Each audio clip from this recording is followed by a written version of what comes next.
Welcome, everyone, to the Irish Breakdown podcast. It is a Monday, so that means that we are here for Notre Dame Recruiting Hour, talking a little bit of the action of the week. A lot of great commits that were in action, currently committed to the 2023 class, few in the 2024 class as well that we want to hit on, as well as some key targets in this class. Of course, I think the main thing, if you're on the video right now, you'll notice is that Brian Driscoll is not with me today. It's usually my partner in crime.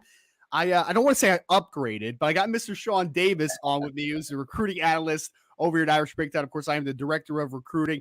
Shaun, we are in game week, brother. It is only man. I was talking to Brian about this yesterday and Vince. It's just been like, I feel like this summer's just drug on so much, man. I don't know if it's like the recruiting side of everything as well, but like we've been busy, but I still feel like, man, I haven't watched football in a long time, man. Yeah. So excited, obviously, to have some Notre Dame football back this week.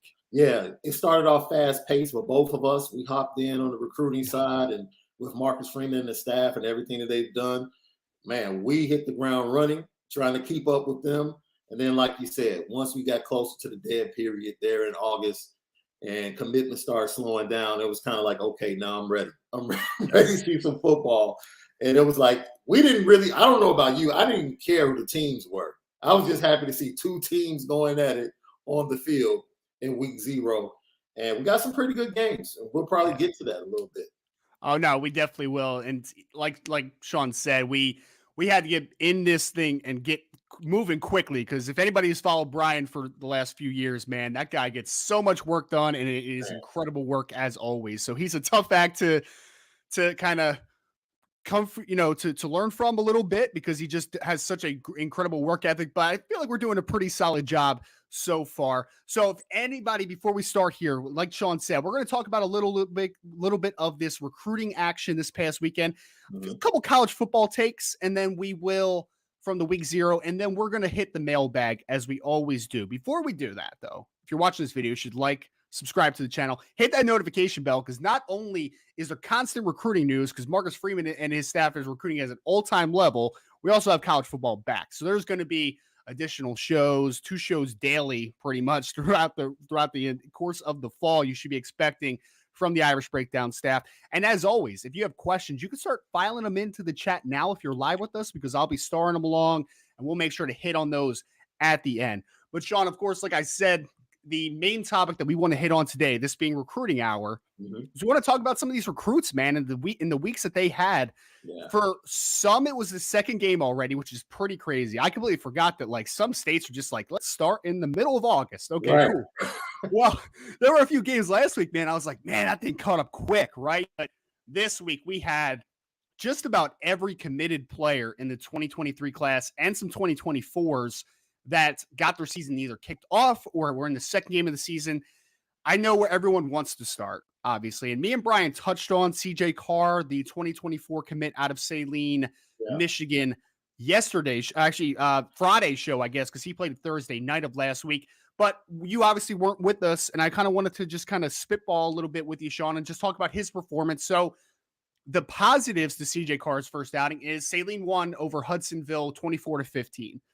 It was, however, without question, a little bit of an uneven performance. You know, he still threw for 350 yards, 2 touchdowns, ran. I know that you probably saw the highlight of his, was it 14-yard touchdown run or whatever? Yeah. He made so many dudes miss, and it was just like, oh, okay, he's got a little more off script maybe than he had last season too, which is exciting. But threw 2 interceptions, fumbled twice, and one of the interceptions was in the end zone. So it was definitely not a perfect game for CJ Carr. So Shaun, just take me through this though, because I'm one of those people where it's like, I'm not worried about that. It's the first game, and he's only a junior in high school. He's figuring out what stuff that he can get away with at this point. But I think it was a solid showing. But of course, you know, we got to be a little bit more turnover free moving forward if you're CJ Carr. And Ryan, we talk about this on every level, right? Whether it's high school, college, or the NFL. Like when you have change specifically at the skill positions or along the offensive line, like quarterbacks take it upon themselves to possibly do too much or to try to do too much. And it looked like CJ wanted to come out and make a statement in that first game. And the turnover in the red zone, that's not typical CJ Carr. So when you see that from him, you can just tell, like, okay, he's forcing some things, hanging on to the ball a little bit longer. The fumbles, it's not like him. He takes care of the ball. And that's why Tommy Rees really loves him, is because he does take care of the ball and he has the ability. That drop in the bucket pass down the right sideline was just absolutely amazing. That was a beautiful ball.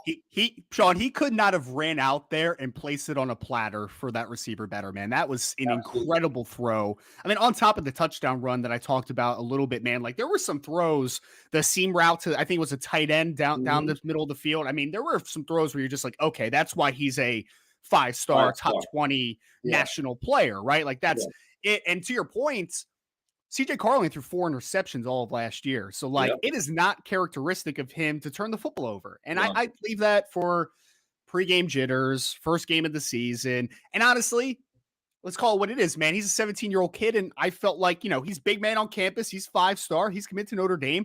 I think he was trying to win the game on every throw at some point. I mean, that's my opinion. So, I know some people are going to hyper-focus and be like, oh, that's our 5-star, but, like, come on, man. Like if a quarterback doesn't throw any interceptions, that means I can show you a quarterback that doesn't want to take any risks ever, right? So I'm not hyper focused on it, but we have to talk about it obviously because everybody wants to talk about quarterbacks for obvious reasons. But it's good stuff though.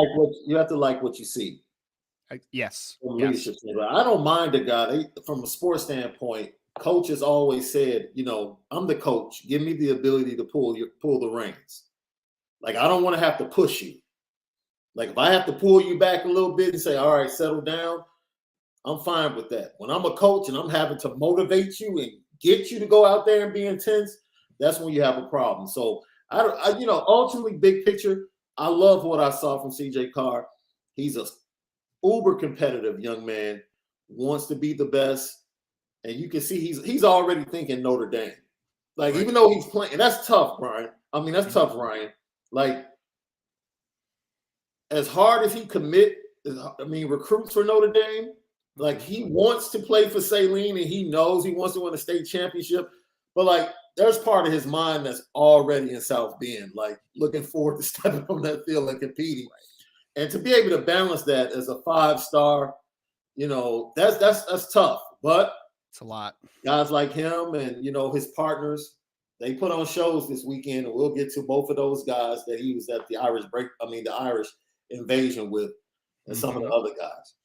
Yeah, no, man, a lot of pass catchers to hit on, and I think you said it perfectly, right, Shaun? It's like he's a 17-year-old kid, junior year of high school, and not even just the Notre Dame stuff, but like he's also having to constantly answer about the reclassification stuff. And are you going to be in 2023 or 2024? And it's a lot, even for a kid that comes from a football family and has been around it for his entire life.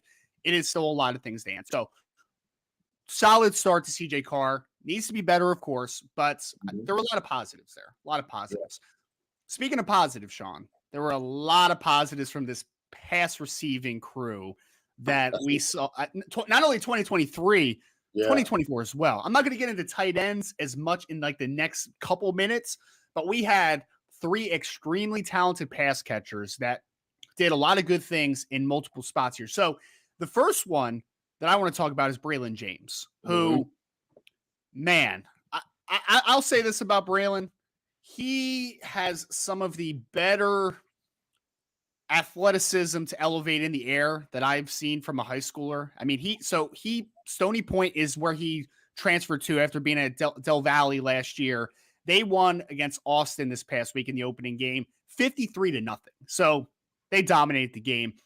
Only 3 catches for Braylon James, who only played 1 half, by the way, but had 100 yards and a touchdown. And Shaun, I'm sure you saw the 31-yard touchdown that he had, man. Just like this incredible back shoulder ball that he was able to adjust to. So incredible start for Braylon James after he transferred over to Stony Point. Another Texas wide receiver, though, was Jaden Greathouse, who I posted a link to on the Irish Breakdown message board. If you're not on the message board, you should go to boards.irishbreakdown.com, by the way, to kind of highlight that game. Shaun, there were some mixed results from this one because Westlake, going for their 4th straight state championship, by the way, they won 44-14. They dominated Ridge Point, even though they started really slow in the first half. And Jaden Greathouse only had 2 catches for, I think it was 42 yards overall. It was definitely in the 40s, if I had it written. Yeah, 41 yards on 2 receptions. And if you watch that game, you know that the new quarterback, I think his last name is Land, that has taken over for Kate Klubnik.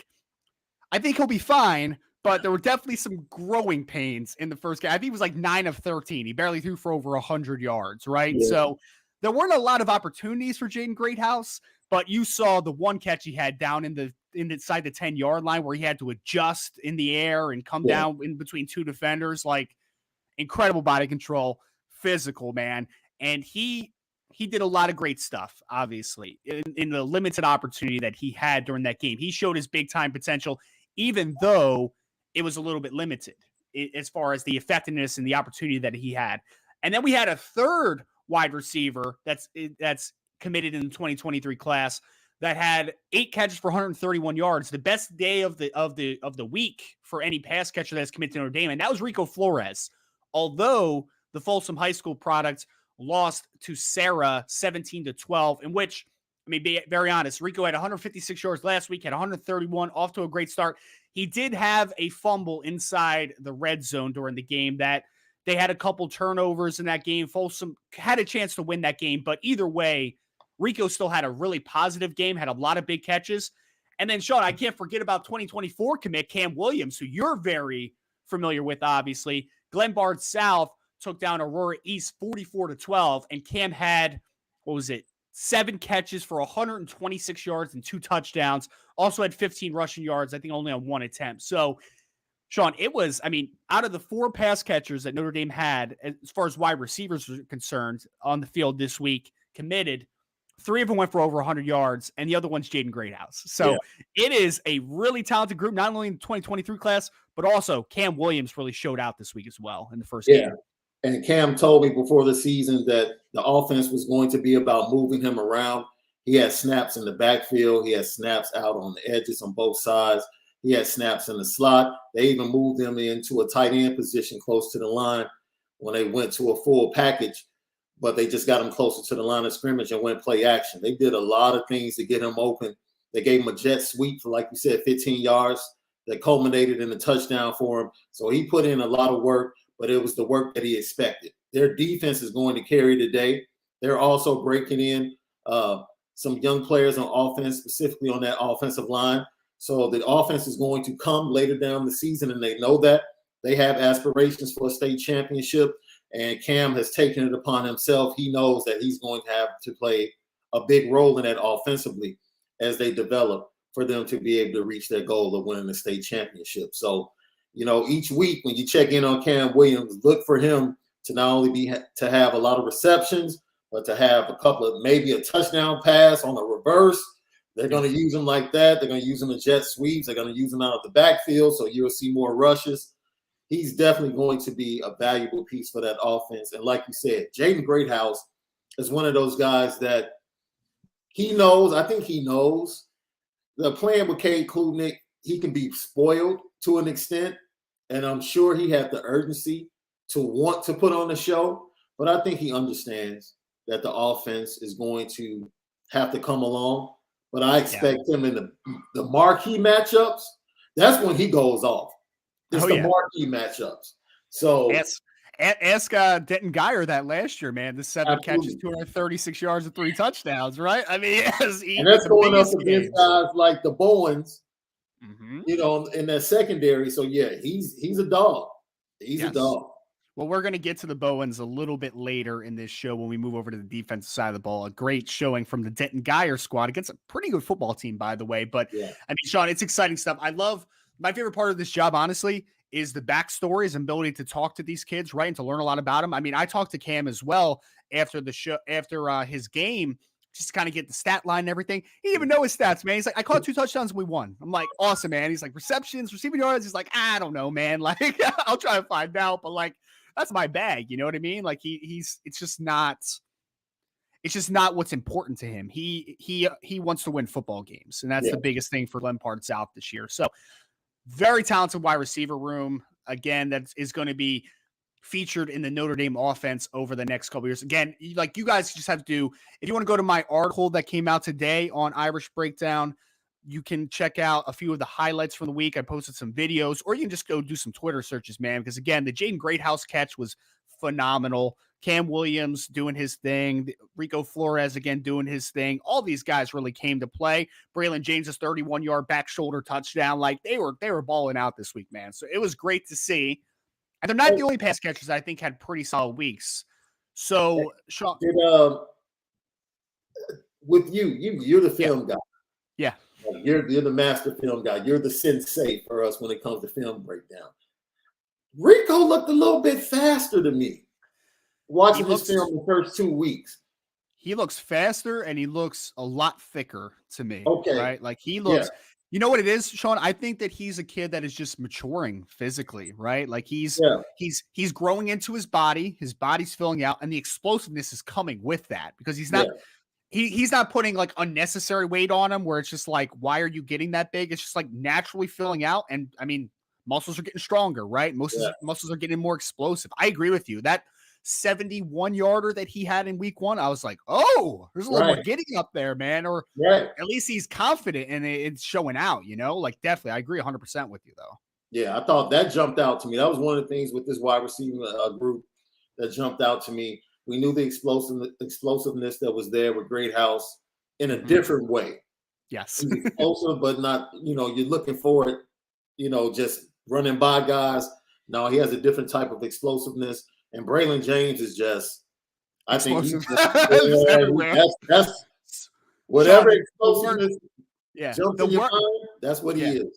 The word that I said with Braylon James, I continue to come back to it, is that guy is springy. Like no matter what he does, springy out of his stance, springy elevating for the football. Like he is just, he looks like a basketball player playing football. I mean, honestly, man, like and I think that he does play basketball. So that makes sense. I know for sure he's a really good jumper and hurdler for his track team, right? So like that explosiveness pops on film. And as he continues to get bigger, stronger, and more, sound from a technical perspective, Braylon James could be a star. Like he absolutely can at the next level. So man, it was exciting to see. And I'm happy for him because he was on a team last year that didn't win a ton, right? He goes back home and they get a big victory in week 1. And again, talking to his dad, Glenn James, who's a friend of the show, after the game, he's like, 100 yards and he didn't even play in the second half. I'm like, oh, well, that's not bad. It's pretty good. So we did have a couple tight ends that were able to play this week as well, Shaun. So Jack Larson, who's a 2024 commit out of Charlotte Catholic, second game of the season, actually. He had 6 catches for 73, I think, in the first game. He has an incredible game against Hickory Ridge in which they won, Charlotte Catholic, 35-34 in overtime. Larson had 4 receptions for 52 yards and a touchdown in this game. The touchdown reception, though, and I was talking to Jack after the game, the touchdown reception came in the biggest moment of the game. This was a touchdown in overtime to tie the game, and then they kicked the extra point to get the victory. So big time moments. I mean, he told me that he was a little quiet up until that moment, but like he made the big catch.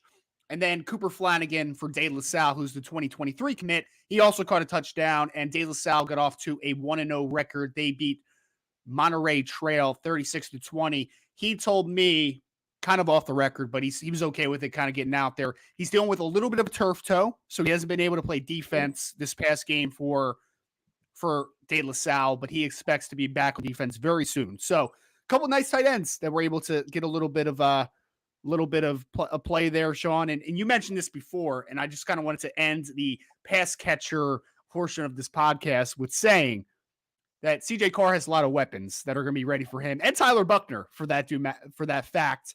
And you talked a little bit about, at the Irish Invasion, CJ getting buddy with Cam Williams, Jack Larson, those 2024 kids, man, they're coming out and they're playing to start this year.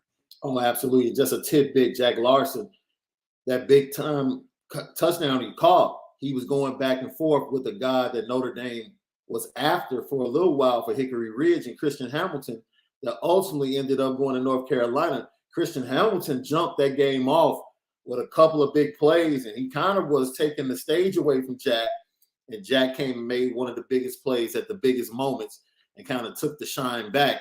That was a matchup that I talked to Jack and his coach about, like, that second week, you're going to be going up against Hickory Ridge, and they got you guys last year. So that was a targeted game for Charlotte Catholic right there. They wanted that victory.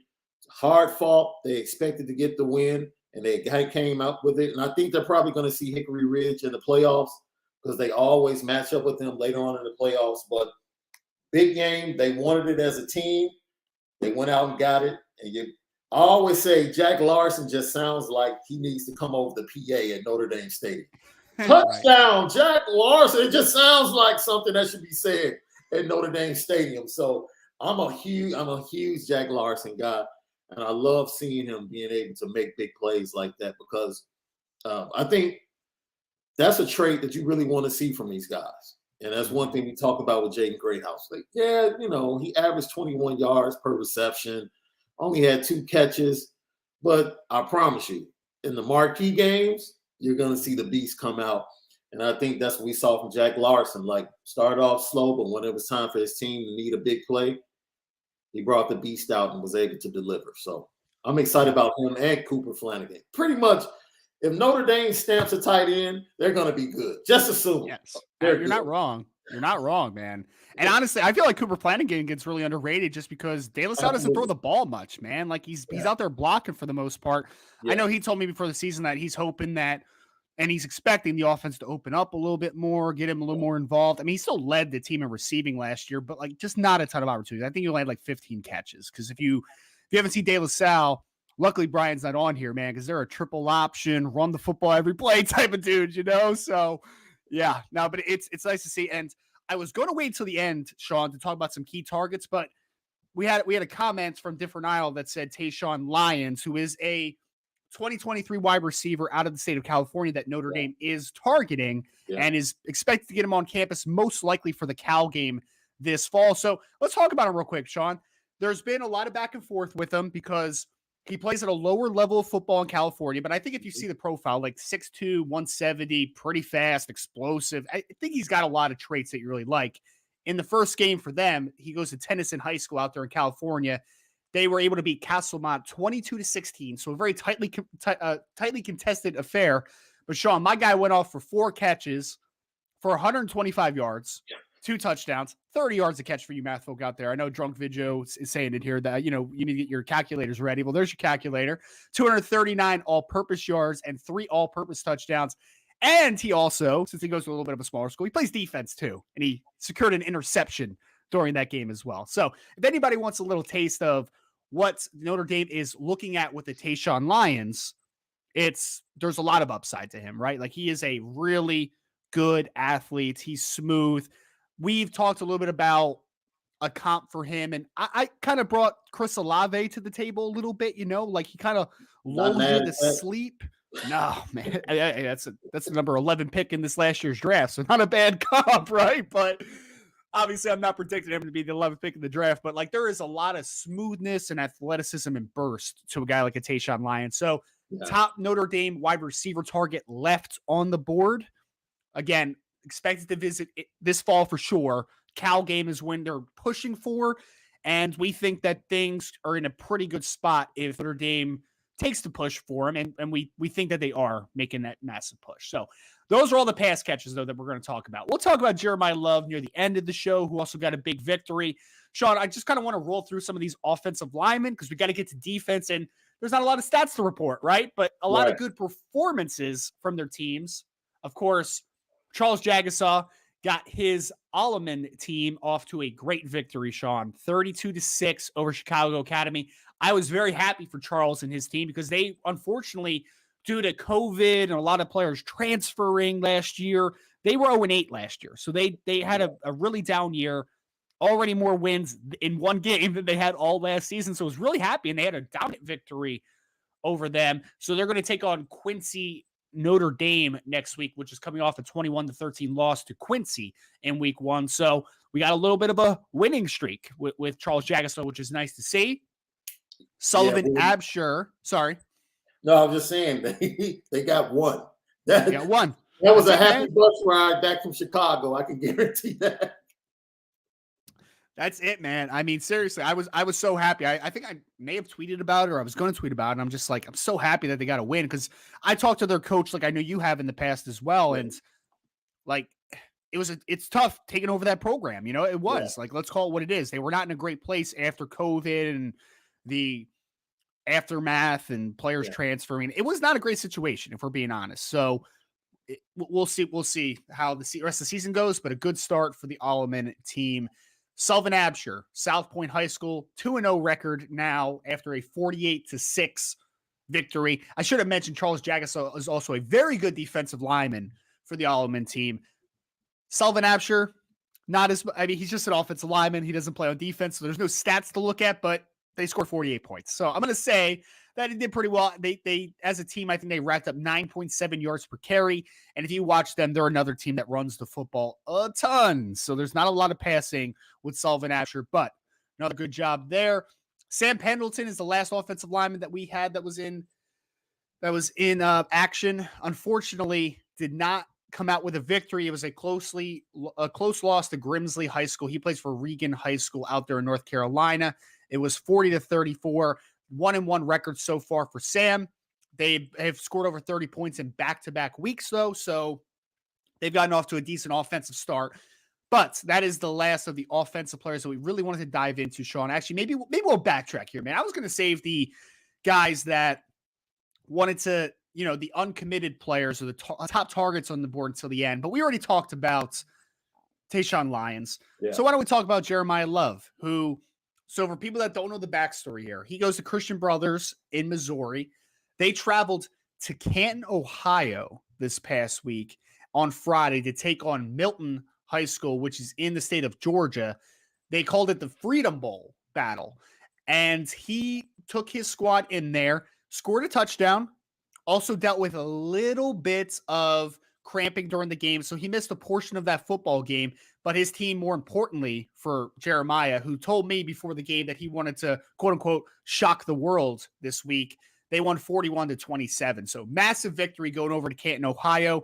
Shaun, I don't want to skate over this too much, right? There's been a lot of back and forth about Jeremiah Love. Texas A&M thinks they're the leaders. They're not. Notre Dame obviously is making the hard push for him, man. The timeline of the recruitment and decision have been pushed back a little bit into the fall. But, man, he is, in my opinion, an absolute must-get for Notre Dame in this class. He is a big priority to not finish this class because we're expecting a wide receiver to potentially be in here as well. But Jeremiah Love is just so important to this offensive class. And I think it solidifies what most of the fan base was excited about with this class, that has kind of lost a little bit of its luster, not having a quarterback at this point, and then the unfortunate decommitment from Kian recently has made the fan base a little skittish, maybe a little BK PTSD, if you will. But getting Jeremiah Love in the fold, I think is going to reestablish some things. And moving forward, we both agree some quarterback is going to say, you know what, that's a pretty darn looking class. Yeah, Shaun, not to cut you off, but I put this out there in the universe, whether it is CJ Carr ultimately reclassifying or it is another 2023 quarterback, I do think that Notre Dame is going to have a 2023 quarterback in this class. Absolutely. Yep. Absolutely. And when that happens, Notre Dame will solidify itself once again as a top 3 recruiting class in 2023. John Garcia said they still have a dark horse chance of being number 1, if certain things go a certain way. So, we'll see about that. But like you said, Jeremiah Love is a must. He's a must get. Get. He might be the most explosive player offensively in the class. And that's saying a lot because there's a lot of dynamite offensively in the 23 recruiting class. And like you said, Texas A&M, they can believe all they want. I thought it was a beautiful tweet that went out yesterday to cut up the edit with Chad Bowden and the way Jeremiah Love responded to it. And then the way Ryan Wingo and Christian Gray and the rest of the St. Louis crew responded to it, which bodes well for that pipeline that Notre Dame is trying to establish out of the loop, coming to South Bend. They're doing a great job. And you need to continue to tap into that section, man, because Wingo is the number 1 wide receiver in the 2024 class by pretty much every recruiting service. We know what Jeremiah Love is. If they're able to tap into there over the next 2 cycles, there is some talent, man. Yes. And also, there's no in-state team that's like hindering you, right? Like, I don't think Notre Dame's gonna be like, oh man, got to fight Missouri Tigers to get these guys, right? Like, there's so much opportunity to tap into St. Louis over the next couple because there's talent too, right? Like it's not just like tapping in to just have imprint. Like they are some great football players in the next couple cycles too that can really help Notre Dame. So yeah, Ryan Wingo, Jeremiah Love. We talked about Christian Gray, obviously in the 2023 class. It's already committed.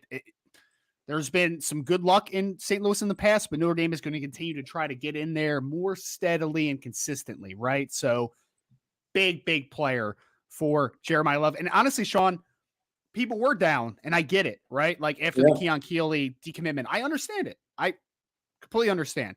But all I'll say is this, guys. We talk about the numbers a lot, and I know people love their recruiting numbers. So, like, let's stick there for a second, right? If Notre Dame is able to get a quarterback that is worth of notes or a CJ Carr, whatever it ends up being in the 2023 class, gets Jeremiah Love, gets Tayshawn Lyons, and gets another defensive end in the class, that class on 247 is going to be over 300 recruiting points, which is going to be by far the best class Notre Dame has signed forever. Not even like in the last couple years, like ever. Right? As far as in the 247 era of recruiting, right? So Notre Dame's in a good spot, and they do have a dark horse chance, to your point, a little bit of a wild card chance.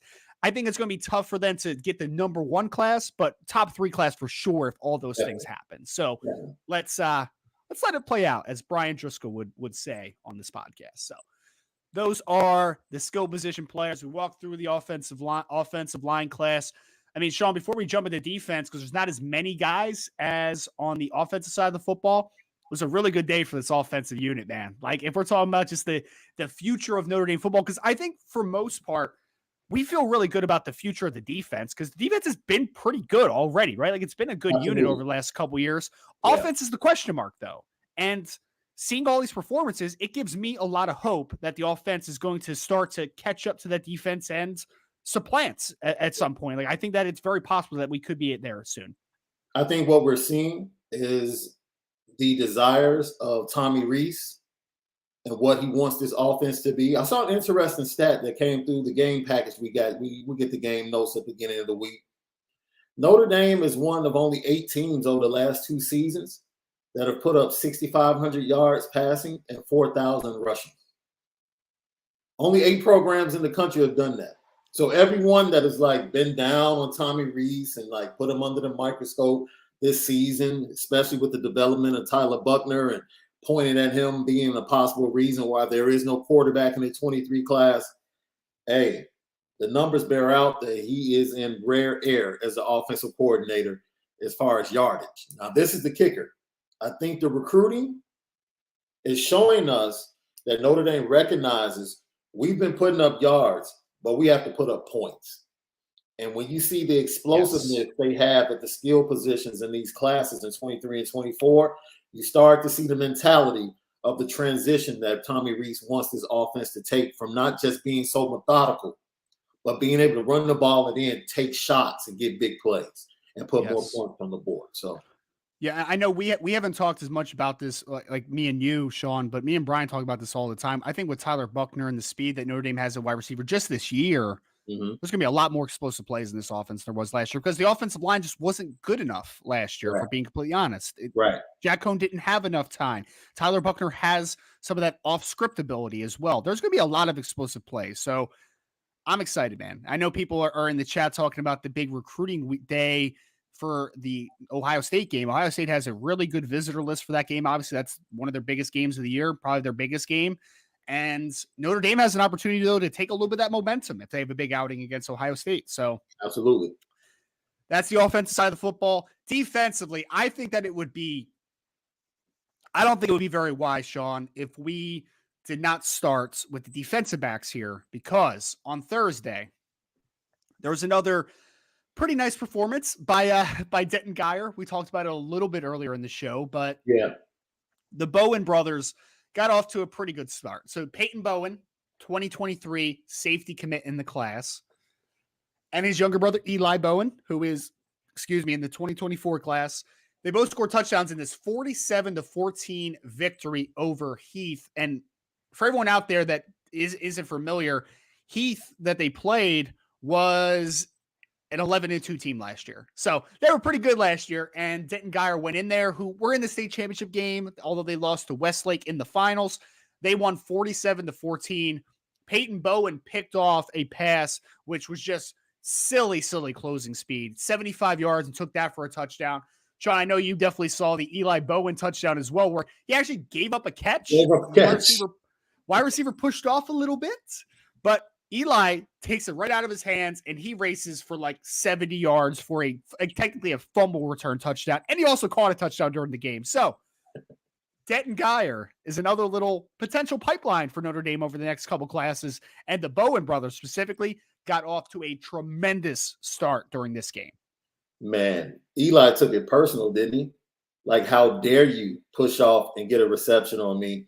Takes the ball and then goes 71 yards back the other way. The Peyton Bowen clip was absolutely insane, and I'm sure we're going to get to Adon Schuler because he had a couple of highlights that showed his closing speed. But the safety position in this class, they literally, in my opinion, other than maybe they'll probably battle out with Georgia and Alabama for the best secondary recruiting classes. But Notre Dame has done a fantastic job recruiting the secondary in 23. And I expect them to do the same thing and stack it in the class of 2024. But you talk about those guys, you talk about the Denton Guyer guys. You like getting guys in high school. You just talked about Tayshawn Lyons, the competition not being as well. It's the same thing we heard about Ronan Hannafin when he was being recruited by Notre Dame. But when you get guys like, the Denton Guyer guys, the Bowens, the Jackson Arnolds, and they play top-notch competition week in and week out. Every time they go out, it's a dogfight. More than likely you're getting uber competitive young men stepping on your campus, and more than likely they're going to be big impact players from the jump. Like, they're not waiting to be developed. They're coming in trying to make a name for themselves and make an impact. So when you talk about Peyton Bowen stepping on campus, there is no depth chart in his mind. That's just the type of guy he is. And there shouldn't be. There shouldn't be. I'm starting. Yeah. I'm a starting safety. And you have to feel good about that. Yeah. And both of the Bowens, Shaun, are really nice kids, pretty soft-spoken for the most part. Yeah. But they are extremely confident. Like, whether Notre Dame had the best safety unit returning in 2023 or the worst, Peyton Bowen would expect to come in there and start, I think. Right. Mm-hmm. So, I mean, you saw it on that game, man. I said this on the podcast before, and I truly believe it. I think the best safety in the 2023 class right now is Caleb Downs, in my opinion. But I would argue that Peyton Bowen has more natural ability than Caleb Downs. Caleb Downs is just really athletic, but like just so superior when it comes to. His team was in a dogfight this weekend. Sure were. I mean, hey, man, Alabama got a great one in Caleb Downs. He's going to be a phenomenal football player. But that all to say is, not only is, I mean, Peyton Bowen is a 5-star by at least one service, but I think that he has the potential to be the best safety in 2023 if everything hits right. There's technical refinement that needs to happen, but he's extremely talented, man. Absolutely talented. So, and the instincts, right? Mm-hmm. It's one thing to be fast, but instinctually to anticipate and to break on that ball the way he did. It's like, that's one of one. It's not a lot of guys that can do that naturally. Yes. You try to teach that. You try to show film and tell them to read the quarterback's eyes or read the formation and anticipate. And when you can instinctually just go out there and make plays like that, to get a guy like that on the back end of your program, it's a once-in-a-lifetime type stuff. We just had it for 3 years with 14 before he went to the NFL. Mm-hmm. If you can get another guy like that, man, you're cooking with grease. Absolutely. So, rest of the defensive backs that are currently committed to Notre Dame. We talked a little bit about Christian Gray earlier, just for like the St. Louis connection, but he also had a really nice game in they unfortunately lost 29-22 to Springfield. That is DeSmet Jesuit. Yeah. But he had a 30-yard catch on offense, also had a 12-yard scamper on a jet sweep for 30-yard catch was for a touchdown, by the way, and the 12-yard scamper was a touchdown run. So he had 2 touchdowns during this game while also starring on the defensive side of the football. So he had a pretty nice start to his season, although they were not able to get the victory. Micah Bell, who plays at the Kincaid School in Texas, a close 20-15 loss to Jasper. And we weren't able to get much stats out of that game, but close, hard-fought contest. He's a really talented football player that I'm excited to see the rest of his senior year. Ben Minich is a player for me, Shaun, that me and Brian have been vocal about it. Like I see a good football player on film. I don't know if I see a great football player. We'll be very honest about it, right? But he, during this 2-game stretch to begin the year, has been playing phenomenally. We'll call it what it is. After they played against St. Xavier last week, in which he had the game-winning touchdown with 30 seconds left in the game, which was outstanding. Yeah. They take on, in this game, Lakota East, which is, of course, their rival, the crosstown rival. They win. Lakota East isn't a very good team, but they won 49-6, dominated them. Ben Minich had a 25-yard touchdown, also blocked a punt that was returned 72 yards to the house. Ben Minich is off to a great start his senior year. He looks phenomenal over the last couple weeks. Also talk about Adon Schuler, who's right in my backyard, Irvington High School, who was a state championship last year. They get off to a 1-0 start with a 20-7 victory. I talked to Adon after the game, Shaun, and he was like, yeah, they didn't go at me at all. And I was like, yep. So the only highlight that you saw, it is in the article, is him coming straight across field and absolutely decleating someone. But even to his point, he had to travel a far way to make that play, right? So Adon Schuler, very good football player, also extremely underrated. And I think that we should mention, Shaun, we talked a little bit about the Irish invasion here during this show. Well, top cornerback target in the 2024 class for Notre Dame, Caleb Beasley, who was at that event. He made SportsCenter. I don't know if you saw this, Shaun. ESPN tweeted this out. 99-yard scoop and score after having an interception and a 50-yard punt return last week. So Notre Dame's got some dudes coming in 2023, but they also want a dude in Caleb Beasley, man. He looks really, really good right now. He's out of Lipscomb Academy, out of the state of Tennessee. They had a 24-14 victory, man. The quarterback unit, though, is getting some players over the next couple years for Notre Dame. People have been asking for Mike Mickens to step it up in recruiting. Are you entertained? Are you entertained yet? The 2 youngsters are ready to roll from the 22 class. We talked about that. I think midway through this season, you're going to be very, very pleasantly surprised with Benjamin Morrison and Jaden Mickey. I think Notre Dame fans are going to fall in love with that. They're going to fall in love with that duo.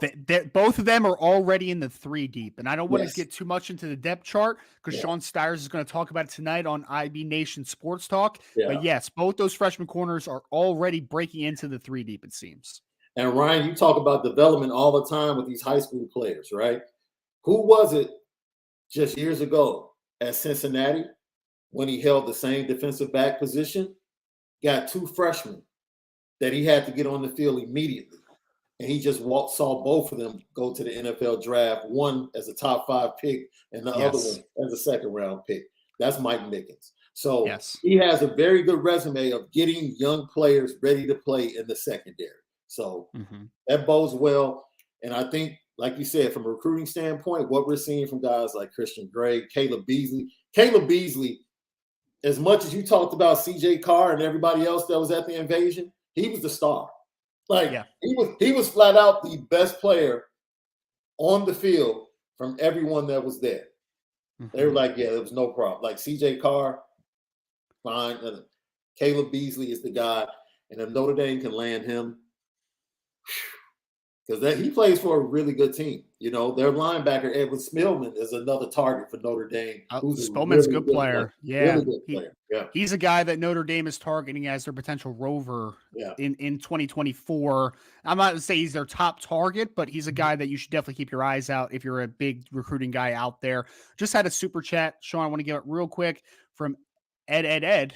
$10 super chat. Ed, appreciate you, my friend. I know this is not the first time I've seen your name next to a super chat. So thank you so much.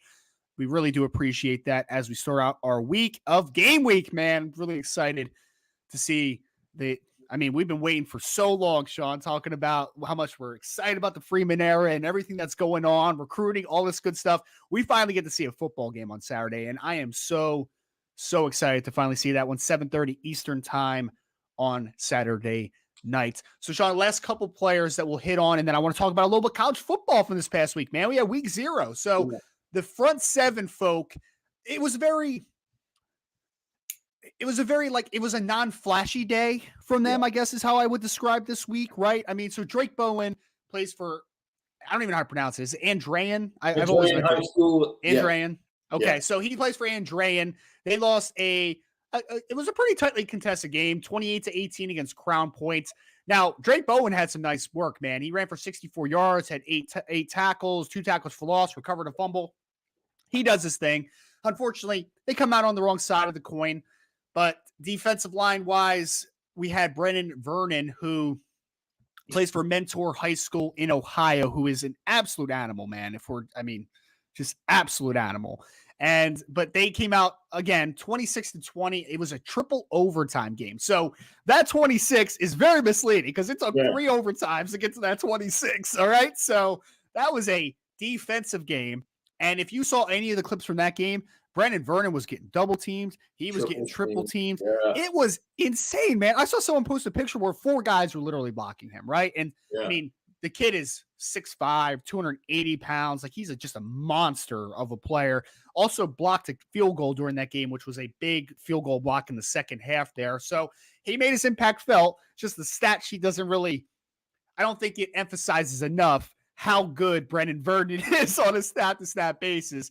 And then, Shaun, your boy that I know you've had on your podcast before, Brandon Davis Swain, man, 2024 West Bloomfield defensive lineman. They beat Sterling Heights 47-7. I talked to Brandon personally after that game, just seeing how everything went. He said, he's like, I don't keep stats, man. Like, we dominated those boys. We're going to keep dominating the rest of the year. So that young man is laser focused. And I know you've had a chance to talk to him in the past. Yo, you talk about a student of not just the game, but a student of the position and the history of the position, and a technician. He's a technician. Like, I remember the first time I really watched his film and got a chance to talk to him about it, and to hear him articulate and convey back to me what he's trying to do, snap after snap. Like, if I do this and I see the guys reacting to this, then this is going to be my counter to this. And I really have 2 counters that I like to go to when I go inside. And I'm sitting here saying to myself at the time, like, dude, you're 16. What are you talking about? You're talking like a 5-year NFL vet. And you're sitting here talking about counters and how locked in, like you said, laser focused you are on your craft and what you do. And that's the type of defensive player that he is, in my opinion, very Kian Keeley-like. Not from a physical stature, because he's a little bit leaner, a little bit different player. Yeah. But just as dominant, and just as impactful as a defensive player. So, the trend, that's what I say. The Kian Keeley thing had everybody kind of stuck for a second. Like, relax. Because more than likely, when you try to carry, you remember as a kid, you used to carry the apples. I had an apple tree.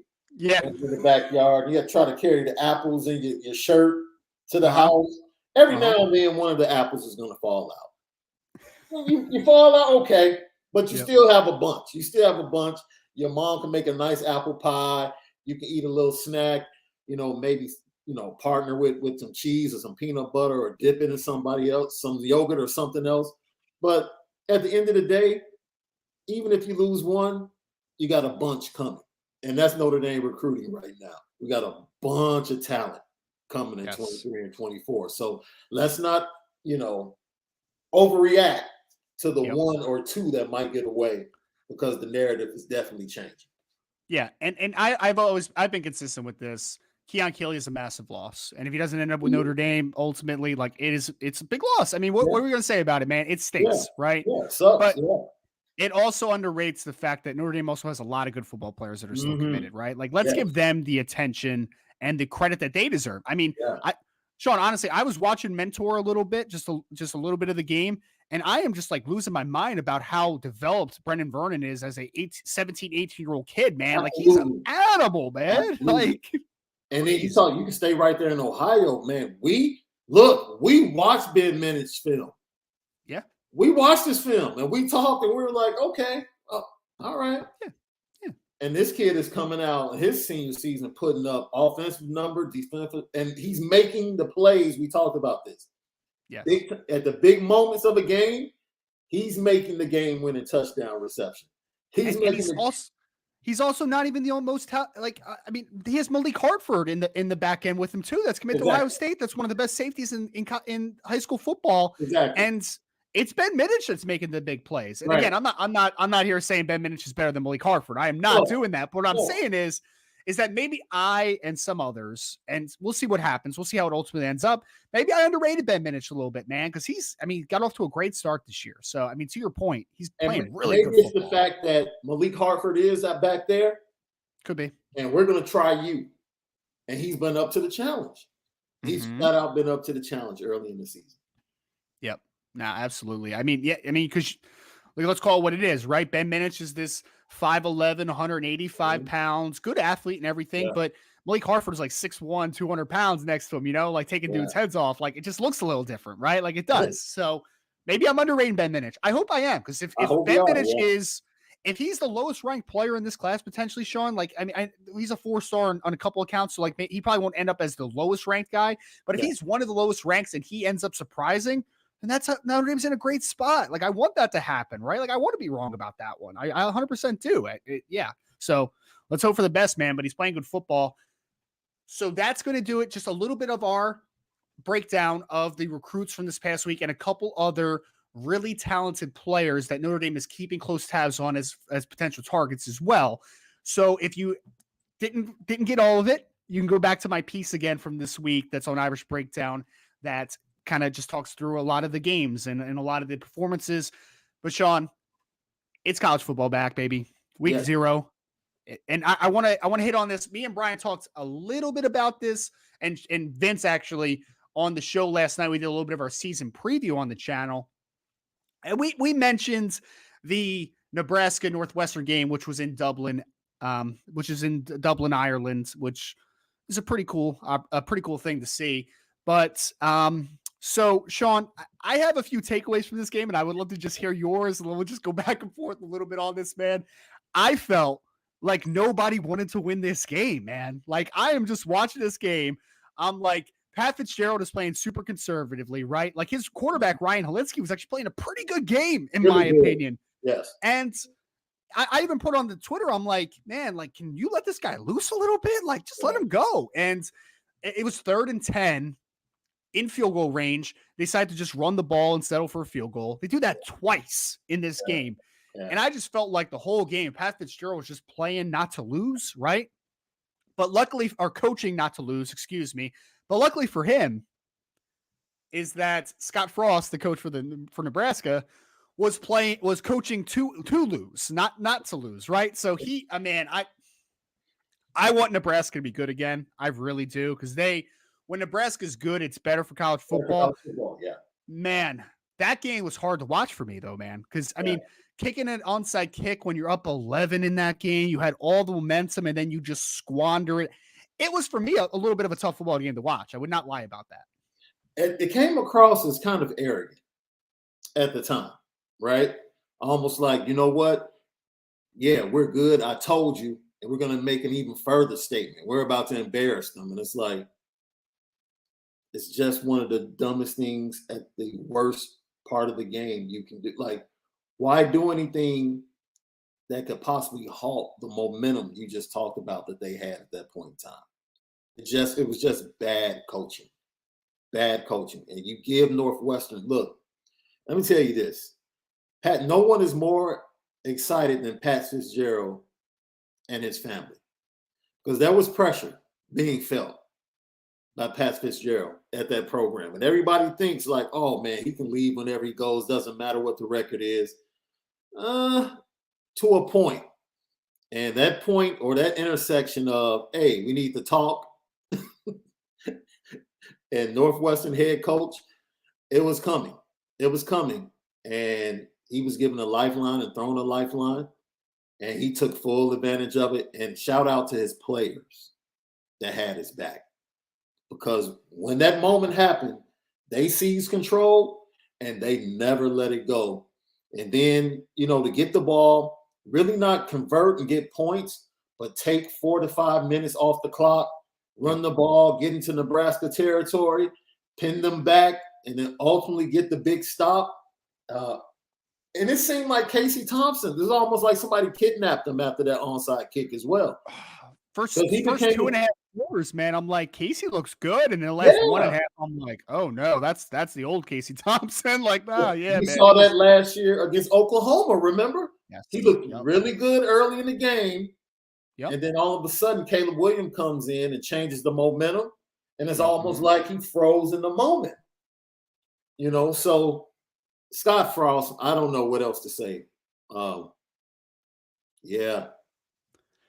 It doesn't get any worse than that.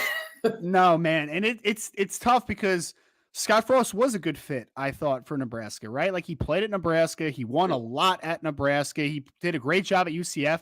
And for whatever reason, it's just not good enough at this level, and there is some arrogance there. There is. Yeah. I see arrogance all the time, which is how he answers questions and how he coaches. And there's a weird arrogance to him for a guy that was 3-9 last year. And someone put it in the chat and was like, he's living off of like, hey, 3-9, but like, we were in every football game. Sure, Scott, but you lost 9 games, brother. Yeah. Like, that's the end all be all. Worst mentality to have. Right. And everyone was trying to convince us this offseason. It's like, Nebraska got talent. I'm like, they do. I agree. And then it's like, oh, they're going to be better this year. Why? Because they lost a lot of football games very close last year. Okay, cool. Like, you can have a couple plays and you can get on the right side of a couple of those football games. Sure. Yeah. But at the end of the day, you still have the same person that's making the process for you. Like, what's changed? Right. Nothing's changed. Why are they going to win those close games? You have the same person that's calling all the shots, right? So, yeah, wasn't great. But I will give some shout outs. That running game for Northwestern was nice, man. Yeah. Evan Hall and Cam Porter coming back from an injury, they looked good. The left tackle, Shaun, I don't know, Peter Skoronsky, who I think Notre Dame recruited a little bit. They recruited him, yeah. He's a dog, man. He is a dog. I didn't like his run blocking last year. I thought he needed to improve his power profile, but he was bullying dudes in this game, man. And he's already a really good pass protector. So that kid's a legit first-round player, in my opinion, next year, as long as he continues to do what he needs to do. So, a couple of good things. O-line coach and defensive back coach at Northwestern, they have been stalwarts under Pat Fitzgerald. And, you just look at the tree of the players that they've gotten to be Big Ten All-Americans and go on to the NFL. It speaks for, you wouldn't think that would come from Northwestern, but they've been able to do it at those 2 positions. Yes. Yep. Man. Yeah, that's a good call, because Cameron Mitchell's another kid that I wanted to mention real quick. The corner from Northwestern had that interception. Man, he's good. He's really good. I don't know. Like, so people are going to compare him to Greg Newsome that came out last year, right? Who was great as a rookie for Cleveland. I don't think he's quite that guy, but man, he's a good football player. He's a really good player. So that's the game that we mostly want to talk about. Shaun, there is another game that has some Notre Dame implications, though. And there's a couple storylines about this North Carolina and Florida A&M game, which North Carolina ended up winning, obviously, right? Their quarterback, who was named the starter right before the season, he ended up throwing for 5 touchdowns. Josh Downs, I thought, had a great football game in that one. Looked really good.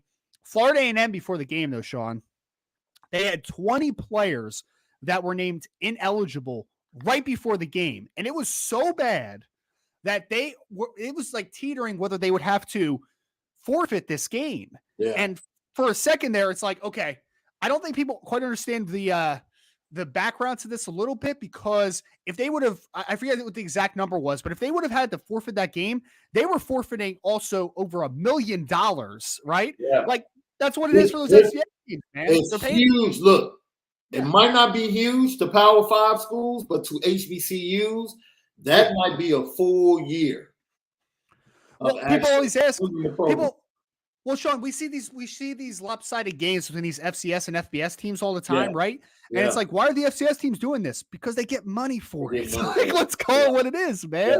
That's important to them. They Yeah. almost had to forfeit this game. They end up playing, but they're 20 guys down. I actually thought they played a pretty solid first half, considering Yeah. they were down so many players. But man, just a I can't curse on this show, but it was a very disorganized look for Florida A&M. I mean, they had some kids that I saw were academically ineligible. There was their best player, Isaiah Lamb, was ineligible because of some transfer regulations. He entered the portal, then came back out, all this type of stuff.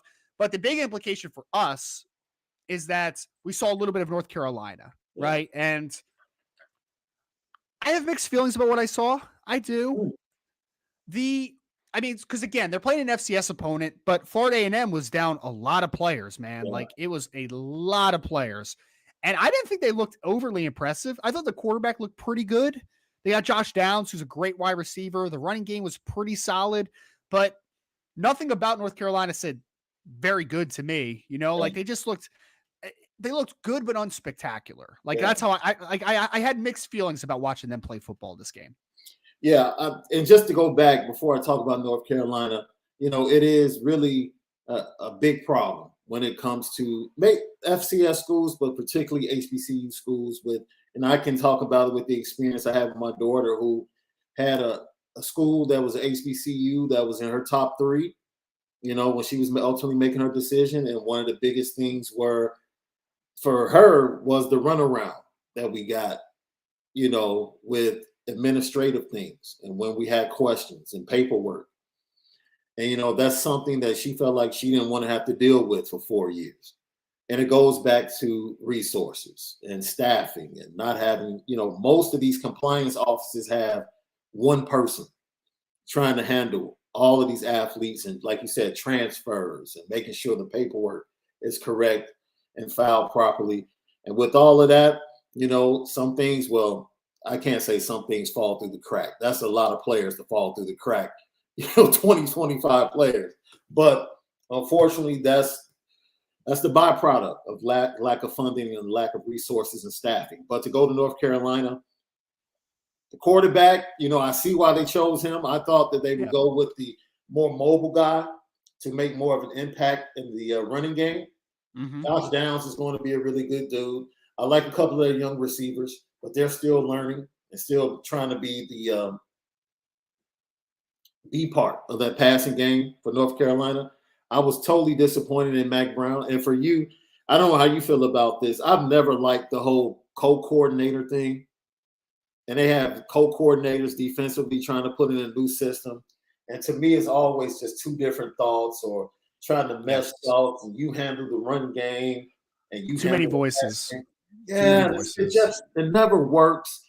And I understand that they had to move on. I don't like, and they have players, in my opinion. I know you felt a little differently. They're young, but I feel like they have the players. I think Mac Brown has done a really good job recruiting. Yeah, well, this is what I would say about them. I agree with you. They do have players. I was just unenthused about watching the game overall because I felt like they let that Florida A&M quarterback, and shout out to him, man. I thought he had a pretty good game. Yeah. But they let him get really comfortable. And I think that they have a better defensive line than what they show. They have like the Miles Murphy kid, who I think is a pretty good defensive lineman, the defensive tackle. He's a bigger young man. Yeah. Tony Grimes at corner is a very talented player, although he hasn't really put it together yet. They have a lot of nice young running backs. I thought Drake May looked good for his first game overall, the quarterback. And then Josh Downs is a stud. So like there is 100% talent. No argument there.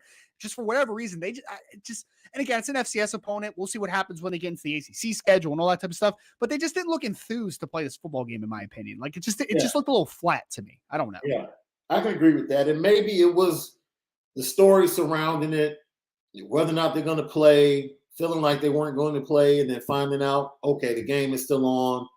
And then the weather situation for the entire East Coast, like up and down the East Coast, games were being like stopped and paused and delayed because of lightning and storms. So, and it was a hard game to watch too, Brian, right? Because they shut down certain cameras that we're used to having in the game. So then we had the wide, far view. Oh, man, that drove me crazy, Shaun. and change the camera view in the video game. Dude, I love because that's like the old 22 view, right? And I love it for watching film, but like I don't want to watch a broadcast game like that. Like that drives me crazy. Absolutely not. Absolutely not. I was like, because man, I have glasses, right? So like I don't have great vision to start with, and I'm like, I can't see what's happening. It looks like a bunch of ants just running around. Like I need. You ever see? Were you a Rocco Modern Life fan by any chance? Do you remember Rocco? Yeah. You remember the one where they went to a baseball game and they had like the seats up on the lights and like they were looking and they're like, it looks like ants playing down there. And then they zoomed in and it actually was ants playing down there. Like, that's how I felt, man. Yeah. That's how I felt. Absolutely. It was terrible. I know how I felt. Yeah. Because I immediately text Brian and was like, Mac has some work to do before he faces Notre Dame. Like, they better sure things up because they're going to be forced to have to be physical. Yes. Against Notre Dame. And if they come out lackluster like this in that area, it's going to be a long day. It's going to be a long day. Because North Carolina, to your point, they have athletes to match up with Notre Dame. They have good athletes. Yeah. But I think that's what it was. It was the lack of physicality. Like I didn't see a ton of pressure on that quarterback. No. The offensive line did okay, I guess, because like the running game was pretty solid. But like, I don't know, man. I don't know.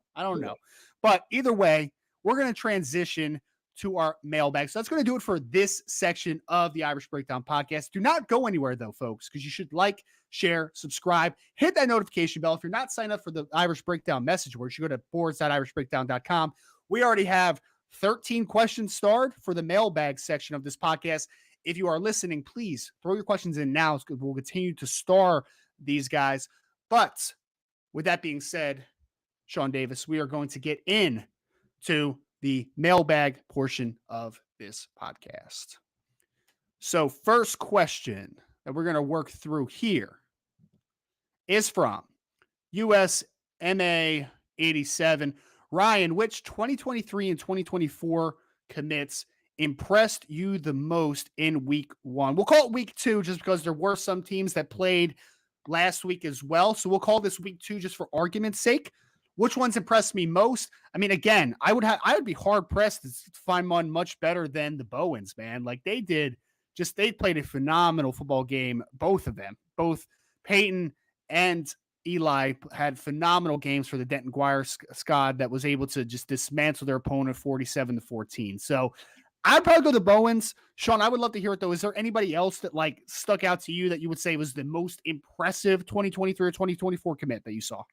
Yeah, for 23, it's been Rico Flores for me. And that's why I asked that question. I'm like, yo, he's flashing different. Mm-hmm. And the progress he's making as a wide receiver, I'm like, yo, this is good. So Rico will be my 23 guy. I actually got a chance to go check out St. Ignatius versus St. Patrick on Friday night. I got a chance to watch 5-star 24 defensive tackle Justin Scott. And, yo, he said he had a chip on his shoulder, and he does.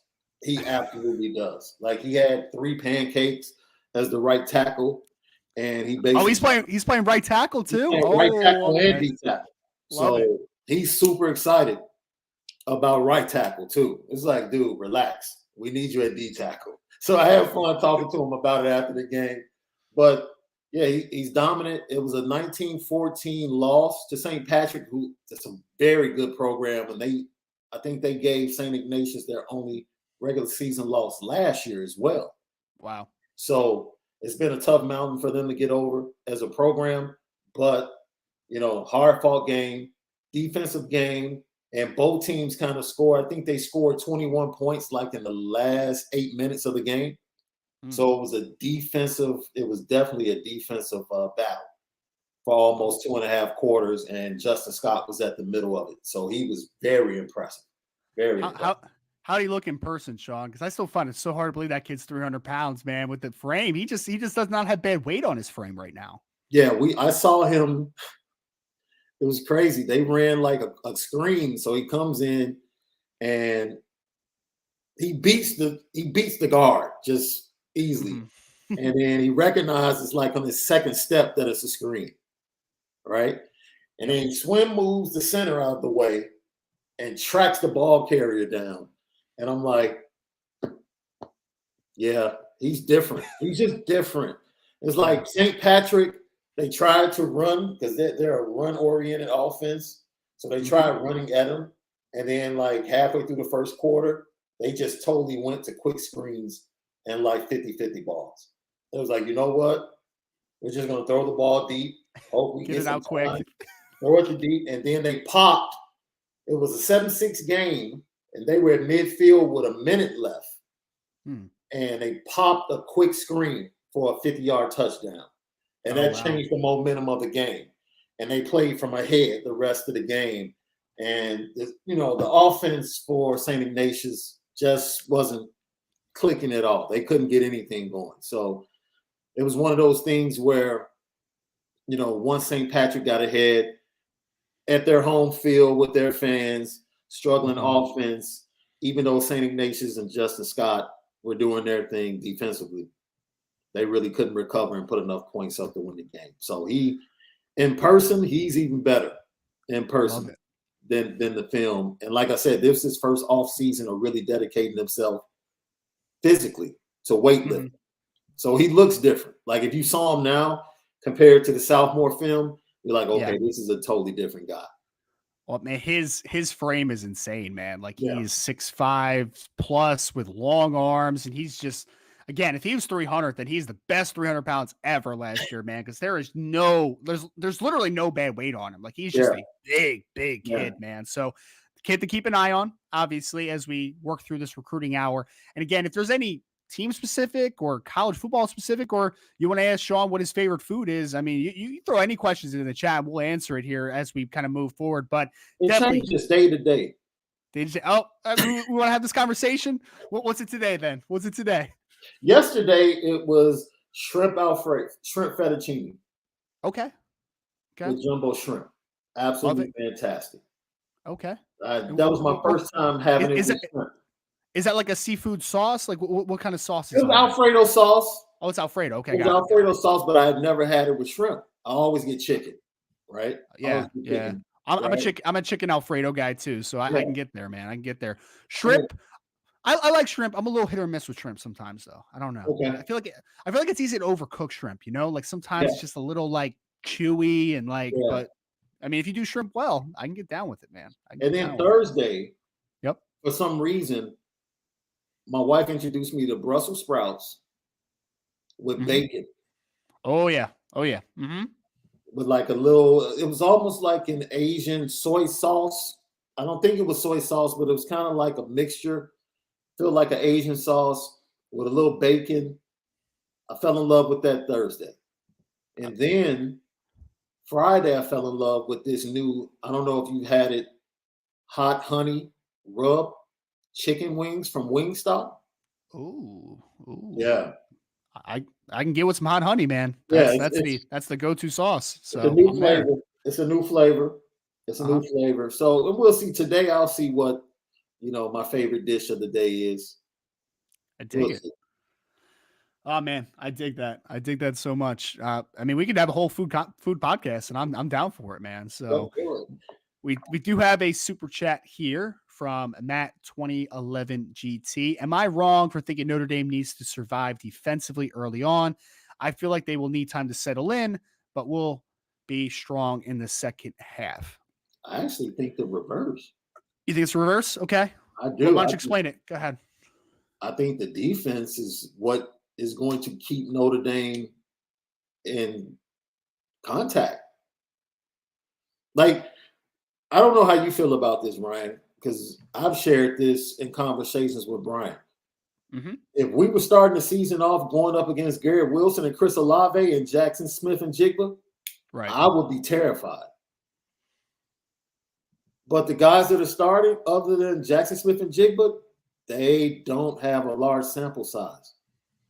Like, they can make mistakes as first-time starters.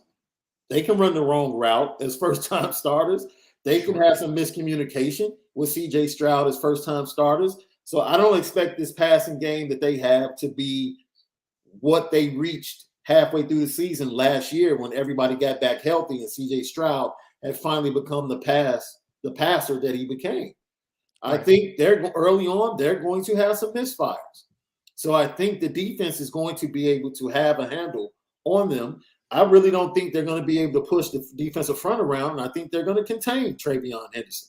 They lost the freshman that was really kind of like their Evan Pryor. Yeah, yeah. Evan Pryor. Yeah. They lost him just like we lost Jadarian Price.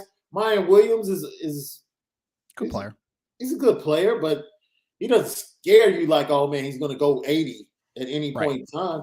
So no, I'm not worried. I don't know why anyone would just be terrified. I think the national media has this narrative out there that Notre Dame is going to have to score because they're not going to be able to shut down Ohio State. Ohio State's a good team. They're going to put up points. Yeah. Notre Dame is going to have to hold them to under 30 points or right around 30 points. And if they do that, they'll have a chance to win the game. And if Notre Dame holds them, you thought Oregon did a really good job defensively last year, didn't you? Yeah.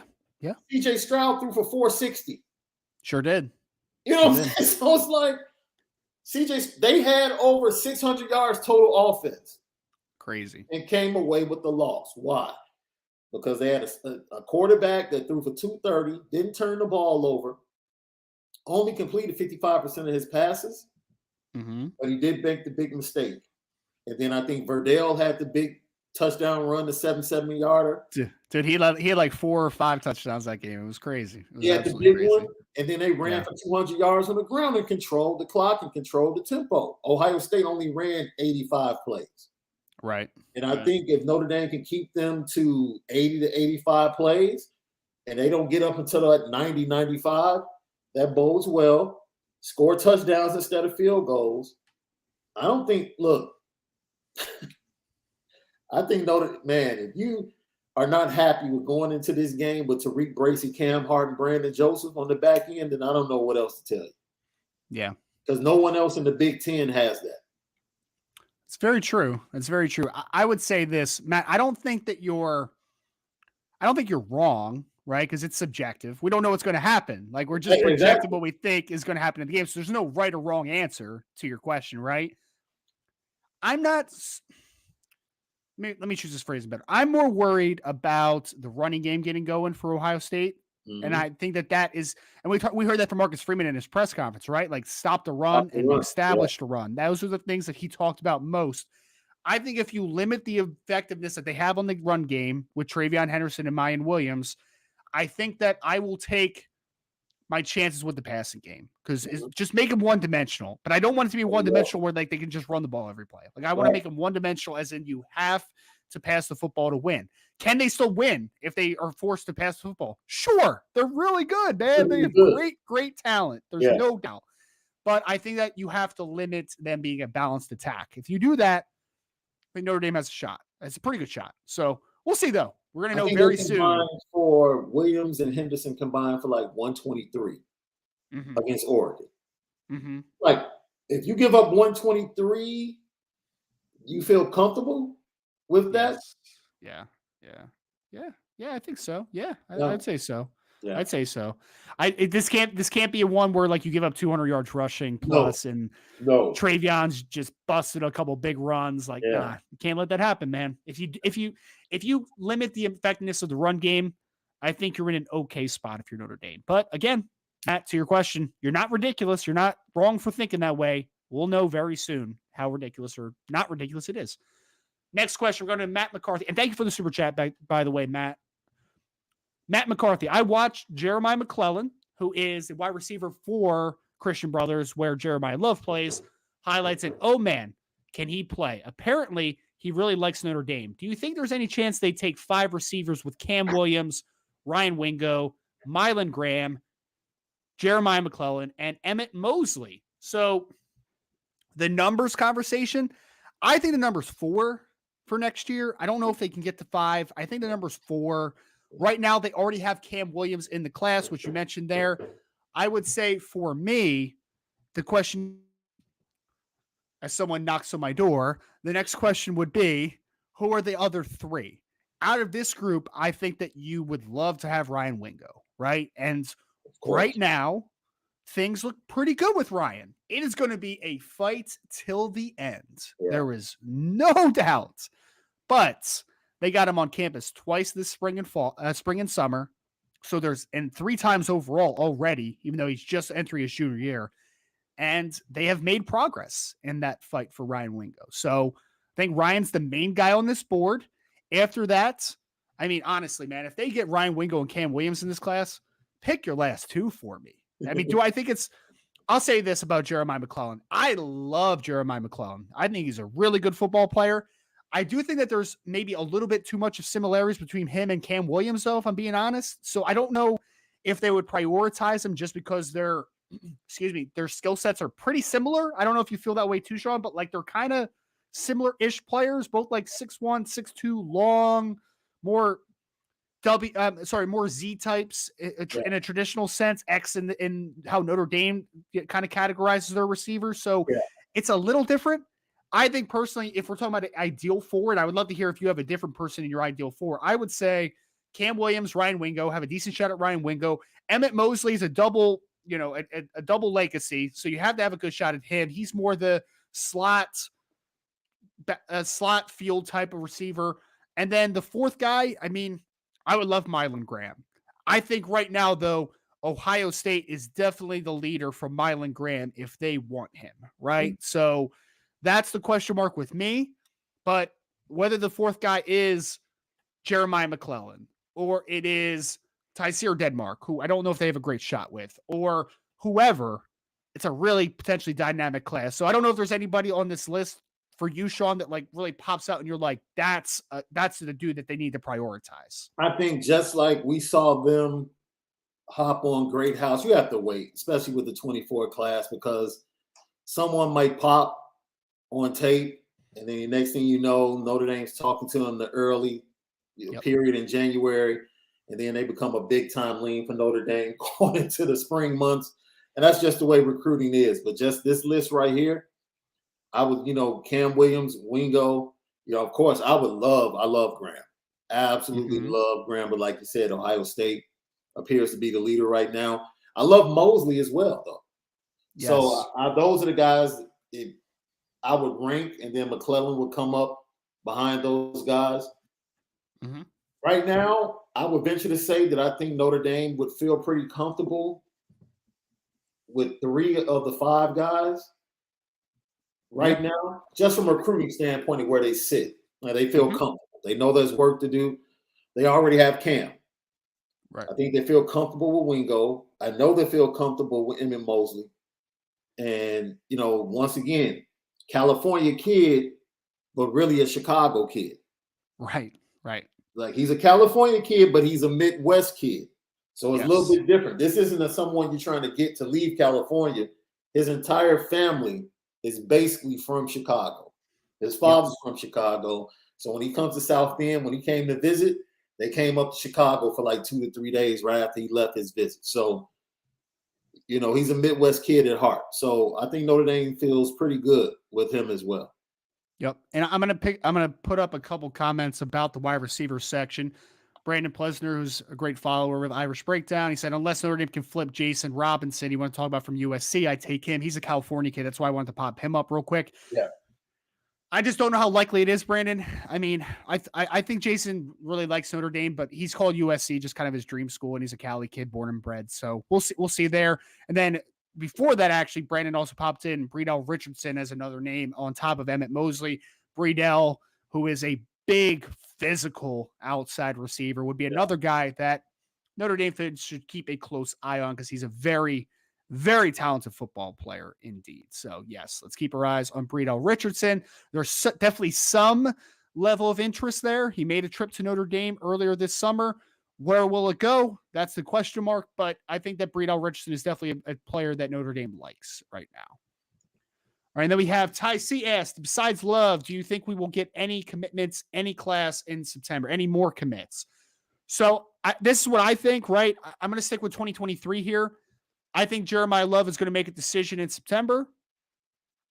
I think Notre Dame is in a good position there. And then, Shaun, for me, the only other player that maybe you could check in on is, again, for the Cal game, which is the second home game, which would be the 17th, I guess, right?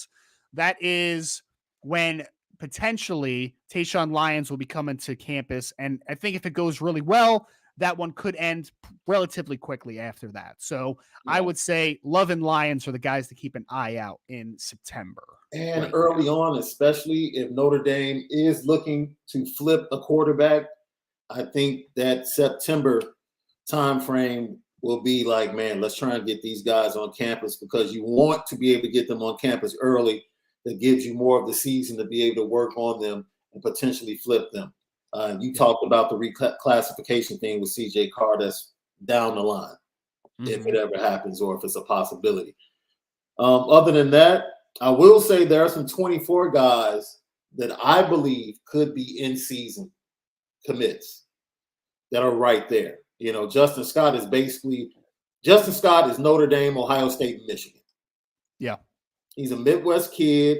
SEC schools are going to come after him, but he wants to play close to home in the Midwest. And it's going to come down, in my opinion, to those three schools. And ultimately, I think it's going to be a battle between Notre Dame and Michigan, where everything sits. Heavy Notre Dame influence on his coaching staff. Yes. At his school. So, you know, that could be an in-season commit if he wants to take it out, because he's not the type of kid that's going to – I think when he makes up in his mind, like, yo, I came in for the visit. This is what I like. If the feeling hits him, he's the type of kid that's going to, just like Brandon Davis Swain, say, you know what? This is the place I want to be. That's it. You know? So it's a possibility. And how do you feel about these 24 kids? Because it's different coming in over the summer and being able to sit down and spend time, and then just coming in for like a quick weekend and having your football season going simultaneously. You know, I don't know if that's like a perfect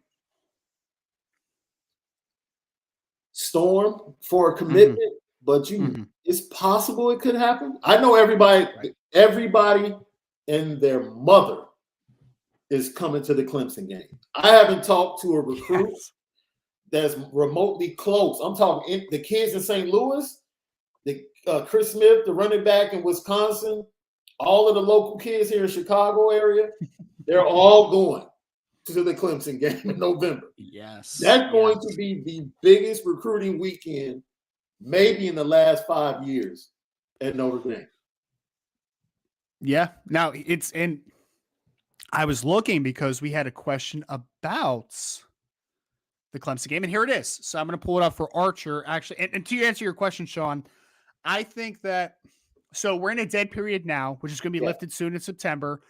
In September, just for everyone that doesn't follow recruiting that well, that's what they call the evaluation period, right? So I think that for the rest of 2023, that's when they'll finish the wide receiver recruiting potentially, right? So we talked about Tayshaun Lyons. They're going to keep evaluating quarterbacks, and they're going to keep evaluating defensive linemen for that potential last defensive end spot. So that's where I think the emphasis will be on. And for 2024, I don't think they're going to be in a rush to get a bunch of 2024s in season, but they'll continue to mold those relationships, because that's going to be really where their board gets a little more refined, right? A little more defined as far as like who are the absolute targets and the priorities we want in the class. But it's a great question. And Archer was the one that asked, shout out to Archer, Ryan, is the Clemson game set to be the biggest recruiting weekend of the season? Is there a visitor list yet? Also, how big of a recruiting weekend do you expect next year's Ohio State game to be? Archer, I think Ohio State game next year is going to be tremendous. But I mean, to the first part of the question about Clemson, like Shaun just said, which is a perfect segue, it's going to be massive, sir. I have not talked to a single committed player to start that is not going to be at that game. Like everyone and their mother is going to be at that game. I would expect almost every committed player to be there that weekend. Like it is just going to be absolutely ridiculous. Both classes. Yes, in both classes, 2023 and 2024. And you are going to have a bevy. Shaun just mentioned like Corey Smith is already saying that he's going to be there. We'll have a defined list on irishbreakdown.com on the message board as far as who we have verified, but you should expect a lot of local players to be there, but a lot of players just in general to make that trip, because that is the big home game this year. That is their opportunity to see a top 10, top 5 team in Clemson also in person as well. So it's a huge opportunity. Shaun thinks it could be the best. It could be the most important weekend in the last few years. And I wouldn't say that he's wrong, man. Like it is, with everything that's going on. If Notre Dame especially goes into that into that matchup as an undefeated team or a one-loss team against Clemson, it's going to be a big opportunity for them. Absolutely massive. So yes, Clemson is going to be a big one. Absolute big one. You have guys like Samuel and Pemba close to making his decision. And that if that's his last visit and the last impression that he gets, it's huge. It's huge. Because if you can add him to that 23 class, which is already impressive, you still would love to have him and Kian Keeley, but to get him on the back end will make you feel a whole lot better. Yeah, there's no doubt about that. And we're going to pull up a few more questions here. A lot of great questions today, Shaun. Honestly, man, like we're going to start working through these a little bit quicker because I want to get as many as possible. And we don't want to stray too far past maybe the 2-hour mark today. But, there's some work to be done on the recruiting trails, as there always is. But we'll pop up next one from Alex Toby. Ryan and Shaun, do you think OSU is drinking the rat poison? They've been told for 9 months how good they are. So, obviously, Shaun, this is basically saying that Ohio State might be feeling themselves a little bit too much because they just keep hearing how great they are and how they should destroy Notre Dame. Alex, I don't feed into that too much, honestly, and this is maybe just my opinion, but players definitely listen to outside noise sometimes. But I mean, Ohio State's a really good program, right? Ryan Day's a really good coach, and I think that he's going to be able to get the blinders on his kids and understand, hey, you're a number 2 team in the country right now, but you're playing the number 5 team in the country, right? Like, this is a massive, massive football game, and you're at home, right? Like, you don't want Notre Dame to come to the shoe and come out with a victory. Like, this is a big, big game for Ohio State. So I don't really subscribe to the feeling that they're just looking past Notre Dame and being like, yeah, we're going to beat this team. Like, come on, man. Like, I don't buy that personally. I don't. No, I don't think they can afford to be in that position. Yeah. I think Ryan Day made the moves that he made on his coaching staff because it hasn't been good enough. It hasn't been good enough, specifically defensively the last 2 years at Ohio State. So I think they come into the game with a lot to prove. I think they feel like, maybe people view them in comparison to Notre Dame different, but then I think people view them differently in comparison to Alabama and Georgia. Mm-hmm. And it might seem like, Georgia and Alabama have kind of pulled ahead of Ohio State. They don't like that. Right. And I think they want to prove, look, we're just as good as those guys. And what better way to do that than to go out there and defeat Notre Dame game 1 on your field? So I think Ryan Day was incredibly uncomfortable when he sat on the set with Marcus Freeman. Yes. And, the ESPN crew was sitting up there cracking jokes. He was uncomfortable. He knows that Notre Dame has players, and he knows Marcus Freeman is a good coach. Yep.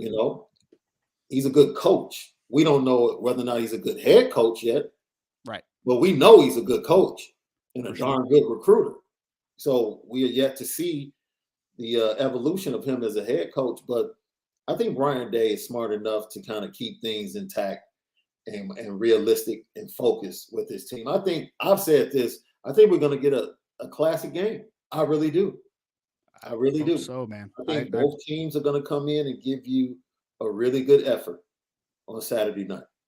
Yes. No, yeah. I look. We've talked a lot about the spread on the game and stuff. That's 17 points or whatever it is now, 17 and a half, depending on what sports book you look at. But I really think it's going to be a good football game. We'll see. But I just don't subscribe that either team is going to blow the other one out. I don't subscribe to that. I think it's going to be a good football game, but we'll know in just a few games, luckily. So Shaun, we had a question directly to you from the Spanky who said, Shaun, are you tailgating this Saturday? No. I'm going to be really, really low key until it hits double zeros. And then I'm going to talk all the trash I need to talk. See, Shaun, my favorite thing now is that we're going to have you on some more Monday shows in the future. So if Notre Dame wins that game, sir. Oh, boy. Ryan, they don't want that to happen. Yeah. I keep telling people, man, I know I'm a little more of an a-hole on Twitter than you are, sir, but I am going to be such a jerk on Twitter if Notre Dame wins. I'm just such a jerk. Let me tell you something. Let me tell you something. Yeah. Stop apologizing for it. I'm not. No one apologized here. Stop. Because I've seen you a couple times say, you know what, maybe I went a little bit too hard. Like, if you go hard, stand on it. Yeah. And just move on to the next thing. It is what it is. You know your stuff. So you know what you're talking about. Stand on it. Because if I say something, I'm not running it back. It's like, hey, I put it out there. Mm-hmm. It is what it is. And I've already put it out there what I think is going to happen on Saturday. So, yes. I won't be tailgating. No. Won't be tailgating, but we will be tailgating if it's a victory. But that's another conversation for another day. We might post look. This might be the first post game where we might have some solo red cups going. Oh, okay. All right. No, you got to tell me after the show what's in those cups, but we'll keep rolling along. Grape juice, man. Grape juice. Grape juice. Oh man, I love it. So we went to. There's a lot of questions about Kian Keeley. There's a lot of questions on CJ Carr. So let's just hit this situation real quick, Brian. Brian's not on the show today. Let's do it, Shaun. So we just had Robert Bishop ask, didn't we already replace the spot Kian had? No, they did not replace the spot that Kian was in the class. He is recruited as a Viper. Yeah. They just got Armel Mukum as a big end in their replacement. He's basically the replacement to Jason Moore. He's not the replacement to Kian Keeley. So Notre Dame is going to continue to recruit the Viper position. They want to get a fifth defensive lineman in this class. So that spot is still technically open, but Notre Dame is obviously doing their due diligence on that end to find the right fits in their class. So a lot of questions about Kian. So let's just have at it real quick. Why not? So we got Marcel. So let's start off with Marcel, who says, so as far as y'all know, does Notre Dame still communicate with Kian Keeley at all? I know he decommitted, just wondering. So Marcel, we talked about this on the message board. We also talked about this after he committed on one of the daily shows. So here's the point of the emphasis on Kian Keeley. The staff basically told him that we want you in this class if you want to come back, but we're not going to actively recruit you anymore, right? They feel like they've done everything on their end that they should have. They've everything that they promised, everything that they told him, they have stood by this, even through the visits and chatter and all that type of stuff, right?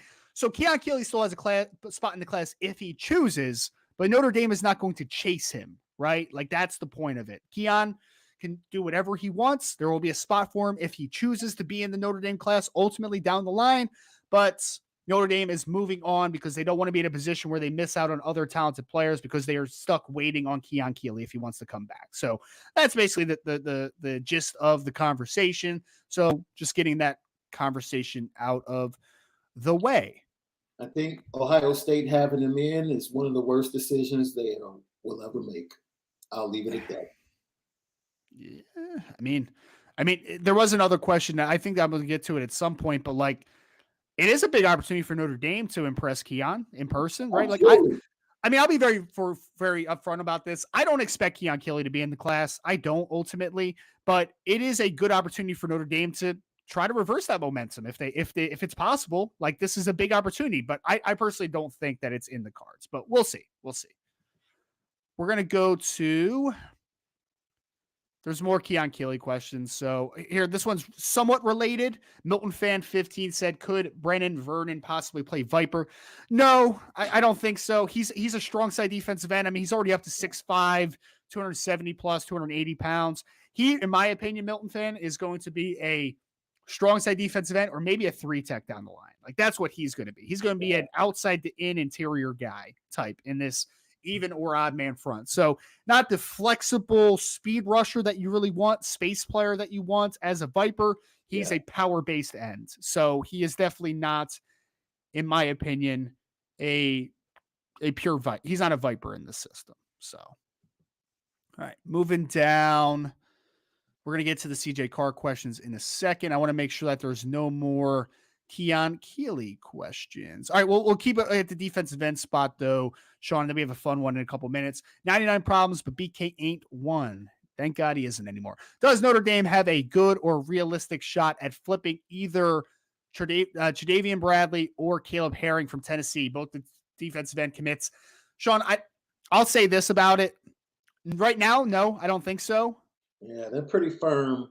They're very firm. Yeah. I'll say this. If Notre Dame is having nice success in the season, I think they'll continue to have conversations with them, and then maybe that loosens up at some point. But like right now, yeah, I don't think so. As of today, I don't think there's any much wiggle room on that end, personally. But that's just my opinion. Agreed. All right. And then we're working through a lot of great questions, by the way. A lot of great questions. We're going to go to this one. A little bit of a fun question here, Shaun. I asked people to ask you about food. So Jeff Fluke asks, Mr. Davis, can you get your top 3 food spots in Chicago? I'll be there for 4 days around the Marshall game. Is Ruth Chris worth it? People in Chicago will probably tell you Ruth Chris is like, okay. It's kind of like it has become, it's okay. It's some better spots. I would take a nice trip out to Perry's Steakhouse. It's a national chain. You know, they have a couple in Texas. I think they have a couple on the East Coast. Perry's Steakhouse out in Oak Brook. It's not a bad drive. You can Uber out there for about $20. It's a 20-minute ride west of Chicago. Fogo de Chão is a Brazilian steakhouse. If you love steak, absolutely amazing. It's in the River North area. Great food. And then for me, Kitchen and Cocktails, which is kind of like a Southern cuisine. New spot. Very, very well done. Great ambiance. So I'll probably hit up Kitchen and Cocktails. Make sure you make a reservation because it's a new spot and it's pretty crowded. It's hopping. Yeah, it's popping. It's popping. And you have to hit up Portillo's if you come to Chicago. If you are a fan of beef, I would go to Al's Beef for the beef. And then I would go get the hot dogs from Portillo's and the hamburgers from Portillo's. Even though Portillo's has a really good beef, especially if you like the combo, you know, with the little dip sauce. I don't know if you want it on the side or actually on the beef. Great combination. Some great Italian spots downtown Chicago as well. And can't forget Mastro's. Mastro's Steakhouse downtown is absolutely phenomenal. So MASTRO''S. Mastro's is cool. Okay. No Portillo's, man? You didn't mention any Portillo's there? No, I said Portillo's or you did. I missed it. I missed it. Portillo's. I was starting too many questions. I'm assuming that this is a food-related question. Ryan Loftus says, Shaun, Connie's or Lou Mal's? Lou Mal's? Am I pronouncing that right? I mean, it is Lou Malnati's. It's short for Lou Malnati's. Pizza place. Got it. Yeah. Lou Malnati's, I would probably give the edge over Connie's, but I would, I am a thin crust, bar, pub pizza type guy. So, so you're not a deep dish guy, then? You're not a deep dish? I like deep. I'll eat deep dish, but I prefer my Chicago thin crust pub style. And there are a lot of places, on the north side that have great thin crust. The south side used to have some spaces, but the food, it doesn't taste the same as it used to during my younger days. So maybe it's my stomach and my taste buds have changed. But yeah. Apparently it changes every 7 years, man. Taste buds. So that's what I heard. Yeah. Lou Malnati's actually followed me and told me that I need to come there, Shaun, when I'm in there in Chicago for the Marshall game. So maybe I'll take that place make sure you get the butter crust. The butter crust. Make sure they don't cut it. Right? You cut it yourself and make sure you get the extra sauce. Oh, yeah? Yeah. Now, they have like a vinaigrette dressing. And one of my co-workers put me onto this because we both love the extra sauce, pepperoni, butter crust. You cut it and then you dip it in the vinaigrette. It's fantastic. It's fantastic. All right. Well, hopefully I get to meet up with you during that that couple of days. So we'll talk shop over there so I don't miss any of those details, So I'm looking forward to that trip, though. It's actually my first time staying in Chicago for a little bit. So I've been through like O'Hare on like connecting flight and stuff, but like I never like been in Chicago. You know what I mean? So it'll be a good trip. I'm looking forward to it. It's only a little over a week away now, man, which is fun, which is crazy. Absolutely crazy. So we're going to go to the next question from the end zone, Shaun. We talked about Caleb Beasley a little bit earlier. His question, not question. So just said, watch Caleb Beasley played live in a huge game in the state of Alabama. Dude was extremely fun to watch. He won the game with a full field fumble return for a touchdown. Yes, end zone. We talked about that a little bit in the beginning.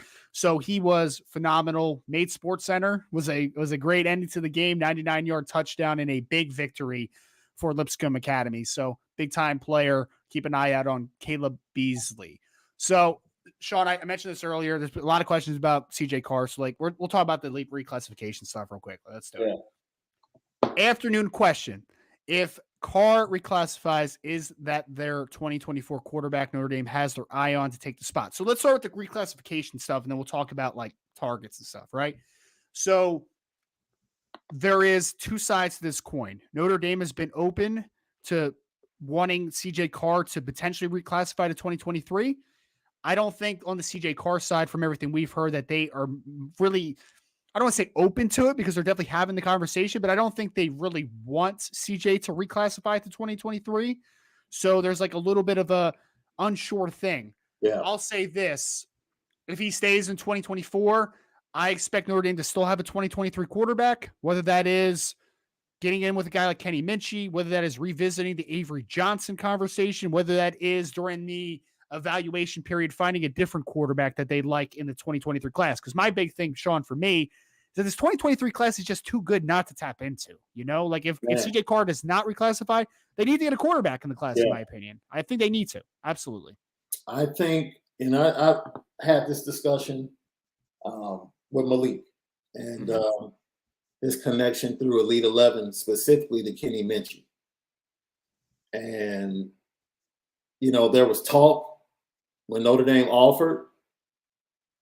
And what I've heard is that there is interest, but he is very careful of not letting the recruitment overtake his focus on his season. And conversations are being had. And so Notre Dame, I think, is definitely going to try and get him on campus. But at this point in time, he's been staunch. He's been, you know, posting pictures with him and other commits at Pitt over the last couple of weeks. So he's focused on that, but his mind is open. And I'll say this, he'll be watching.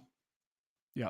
He'll be watching Tyler Buchner and how he progresses under Tommy Rees, and the conversation is going to continue.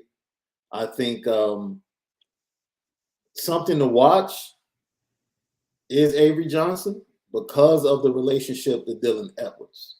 Yes. I think that bears watching as the season goes on. And like you said, if they go into the Clemson game 11-1 or 10-1, or at that point it'd be 9-1, right? Yeah. 9-1. Yeah. You know, that's the type of weekend that could change everything. And he's been steadfast in his commitment to Kansas State, but when the big boys come calling, and a program like Notre Dame, you know, it makes you think twice every now and then. So, you know, flips are possible. Flips are definitely possible.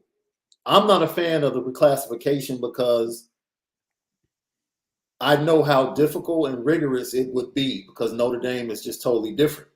Yes. From qualifying academically. It would be a much more difficult task than it would be at a state school.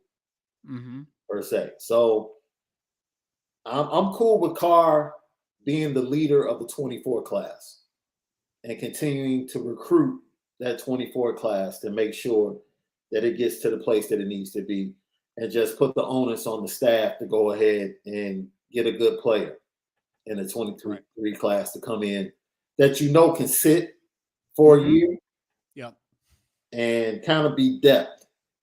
Because that's a comfortable place to be in, right, Ryan? Because you have, you expect Drew Pine possibly maybe to lead the program next year. It's possible. And you have Tyler Buchner coming back. Yep. At this point, I'm not sure how they feel about Steve Angeli, whether or not they feel like, okay, with another year, we feel comfortable with him being a backup and being able to come in and sub and possibly win one game if he has to, which leads you to the 23 guy being your depth guy, next year, and under no pressure to really have to play. Just get better. Kind of what Steve Angeli's going through now. Yes. Just play, practice, and get better. I think for 2023, having a guy like a CJ Carr come in 2024, you can take a little bit of a gamble, in my opinion. Like I mean, I think there's two ways of thinking about it. Like, you need a guy that can come in and play, sure, if in case Tyler Buchner isn't the guy that we think he is, but like, I think he's going to be a good football player. Yeah. And I mean, I would love Notre Dame to rekindle that relationship with Avery Johnson because of the things that you talked about already. Either way, you're going to have to probably flip someone, most likely at this point, because the quarterback is pretty much understood at this point, right? So, like, we'll see what happens.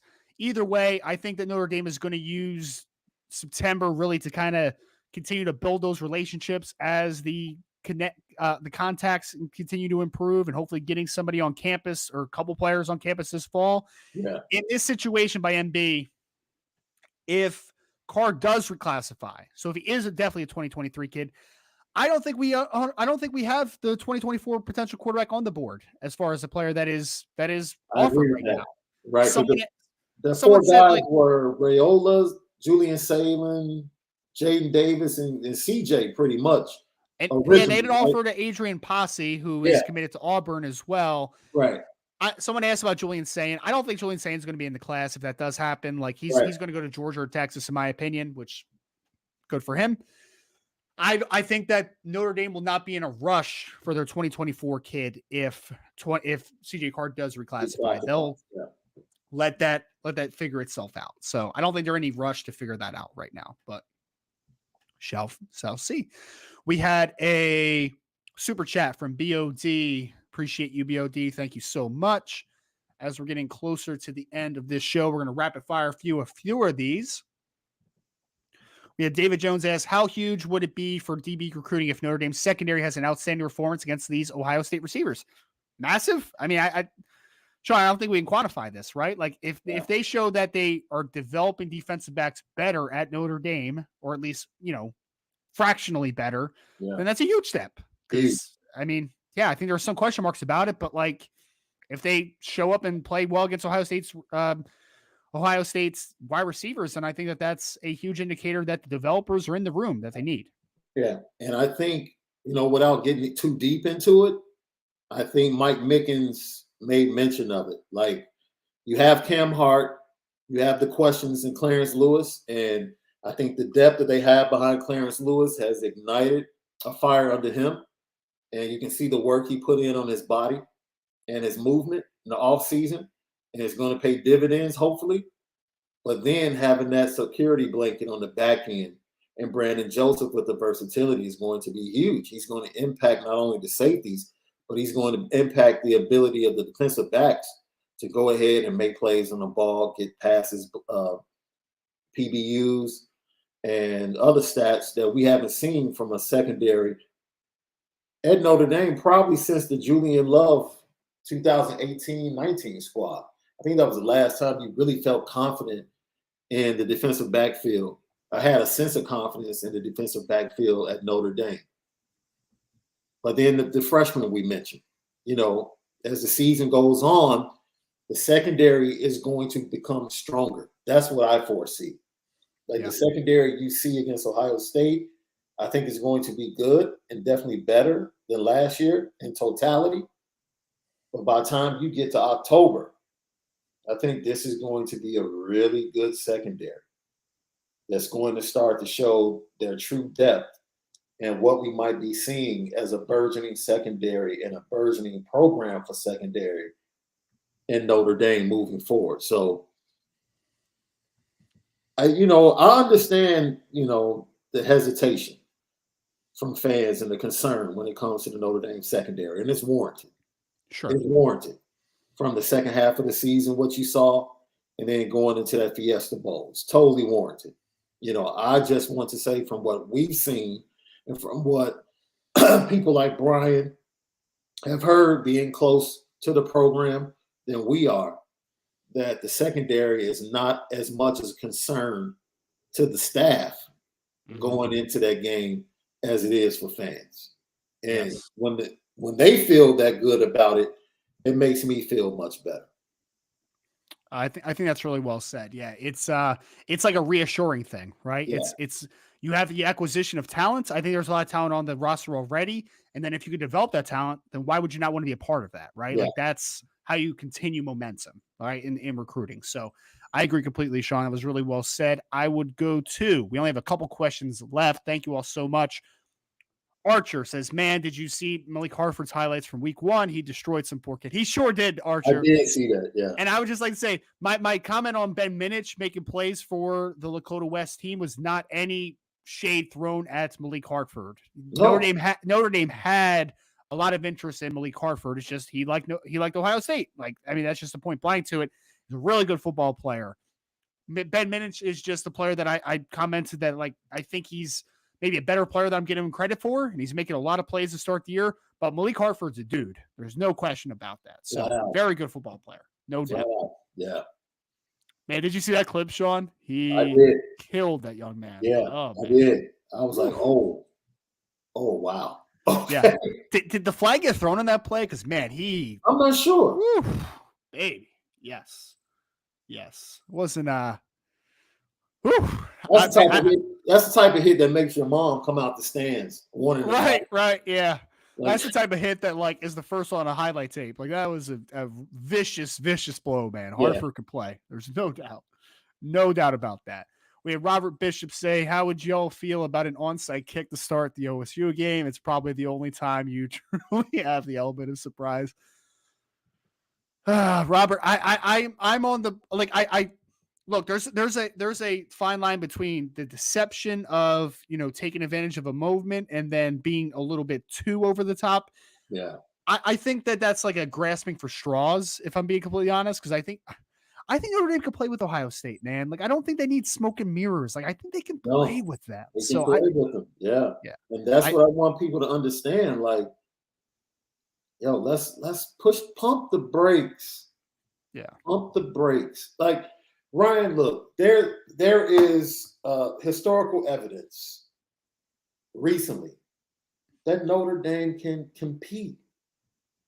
Yeah. They can compete. Tyler Buckner has to be better than Ian Book. Sure. He has to Ian Book wasn't going to make plays in big games. If he could, they would have a win against Georgia. If Brandon Wimbush could make plays in 17, they would have a win at home against Georgia, right? If we scored touchdowns in the ACC championship game early, that's a close game in the second half against Clemson with could Trevor be a different Lawrence. game. Yep, could be a different game. Look, I know people look at the scoreboard, like, actually do what we're actually asked to do for you guys. We're asked to look intently at these games, at the rosters, at the recruiting, and decipher whether or not Notre Dame has the talent. Like, Notre Dame has talent on the roster to walk into that stadium on Saturday and hold the lead or be close in the fourth quarter. Whether or not they execute, it's not up to us. Yes. We'll all be watching together. If they execute, they can win. If they don't, they won't win. And it's as simple as that. But that's like everyday football. Yes. Like, if you execute, you'll win. You talked about it. Florida A&M executed about as well as they could, minus 20 players. Yes. And it gave them a chance. They just aren't in the ballpark with North Carolina, obviously, right? Like, they've stuck in the game a little bit, but then ultimately the Jimmies and the Joes won, right? Like, the better football players won. Like, that's the point blank period to it. I'm also not in favor of this either, Robert, personally, because Ohio State's offense is dynamic, right? Like, I don't want to give them a short field potentially. Like, I want them to have a long field to try to win. You know what I mean? Like, I'm not trying to give them an easy opportunity. Like, let's play defense. Let's have confidence in our guys. But, like, I understand why the question's asked, because there have been times historically where an onside kick helped the team. but like I just don't think the opening kickoff is that time. I think there's a different time if there is a time. I just Question don't for want to be the team sorry. that flinches. Yes. I want to force them to flinch. Make them have to come up with It a sounds really corny, Shaun, but like I want them to stare in their eyes and at the coin flip and be like, yes, "Yeah, I'm here, man. we're We're here. here." You know what I mean? Like we're here. I'm not here to gimmick you and try to stay in this football game. Like I'm here to win. You know Yep. what I mean? Like that's my point blank to it. But yeah. Brandon Plesner asked Shaun, this one's for you because I know you've developed a little bit of a relationship and you've watched this kid closely. I know you're a fan. What are your thoughts on Marquise Lightfoot, the defensive end? He's recruited as a Viper by Notre Dame out of Illinois. Is he underrated in your opinion? And do you think he is a take for the staff right now? We've talked about the take thing right now, Shaun. Yeah. Not right now, Yeah. right? Like they're continuing to evaluate him. It's only a few guys that are like true takes. Like Exactly. Ryan Wingo is a take. Justin Scott is a take in Yes. the 24 class. Guys like this, the rest of the class, some more evaluation, some more development. Junior year is going to be very telling for the board in general, not just Marquise Lightfoot. But what do you like right now about Marquise? I know he's a talented player. Are you kidding me? 6'4", wingspan of like 79 inches. Quick first step off the edge, can drop into coverage, can blitz, does multiple things. Started out on the interior as a freshman, playing middle linebacker, and has matriculated to the end/linebacker position. And he's shooting up the recruiting ranks. And he's going to continue to do so as he grows and he gets stronger because he's a physical freak. He's just a physical, athletic freak, And so you have schools like Notre Dame, offered him at the blue and gold game on April 23rd. Then he gets an offer from Wisconsin. Then he gets an offer from Michigan. So, yeah, the Big Ten schools, Ohio State sniffing around. You see the Big Ten schools starting to come around. And then what happens after that? Once he goes into the spring, here comes the SEC. Like, that's the way it goes. The local schools get you, and they circle you. And then you start getting the national schools finding out about you. And there he is. He had a really, really nice camp circuit this summer. Really nice camp circuit. It did really well. So, like you said, Ryan, he's not a take right now, but he's definitely being watched. I wouldn't be shocked to see Notre Dame staff at a Kenwood Academy game somewhere down the line. Yeah. With how the staff is recruiting, man, they're going to be everywhere. They're going to be everywhere evaluating. So 100%. And the crazy 100%. thing, you know who might be the person at his game? Tommy Rees. Because Tommy Rees is the one that told Al Washington about him. So Tommy Rees takes the Chicagoland area. He treats it like that's mine. Mm-hmm. Like, I'll let you know who we need to get from that area, regardless of position. Like he talks to Justin Scott. So he's taking that responsibility for the Chicago area to say, we're going to get the best players out of Chicago. So we had another question about the Viper position. 99 Problems with BK81 asks, as of today, who are the realistic targets for the final defensive line position? I haven't really heard any names that are real shots right now. Will Notre Dame get a dude to replace Killian? I think the ultimate answer to your final question there, 99 Problems, is yes. I would anticipate them getting a Viper in the 2023 class to be the 5th defensive lineman. Who that player is? Look, they've started to add some offers. They're letting this play out right now. I wouldn't expect the Viper to be in the class in the near future. I think this is something that's going to go into the fall, closer to signing day. So they're doing the homework on Blake Purchase, who's out of Colorado. They're doing their homework on Jaden Moore, who's out of California. They still have Samuel Mpemba, who they're going to bring in for a visit. I don't think it's in a great spot, obviously, because of several reasons that we've talked about on the board and on this show before. But those are a few of the names that you should know, and they're going to continue to talk to Caleb Herring to see if there's interest. Jadavian Bradley, like they're going to continue to do their homework. The evaluation period is going to be huge for that final defensive line spots. So there might be a guy that's not even on the board right now that Notre Dame ends up getting in on. But I do think that there's going to be a 5th guy. I just am not 100% sure who that guy is. They're going to keep doing their homework on that final spot. So only a couple questions left here, Shaun. We have Bill Walsh. Oh, great. former great head coach, Bill Walsh. Right. What is the over-under for the number of 5-star players that transfer from A&M after this season? That's fantastic. So overpopulated. What do they have? 7 defensive line recruits in the 2021 class, right? So it's the 2022 class, I should say. It's just a poking a little fun. I don't want to predict anybody to actually transfer, but it's definitely overpopulated. So I would not say that it is not unrealistic that we could see a little bit of an exodus at some point. Heck, you might have a Michigan quarterback in the transfer portal at week 3. Yeah.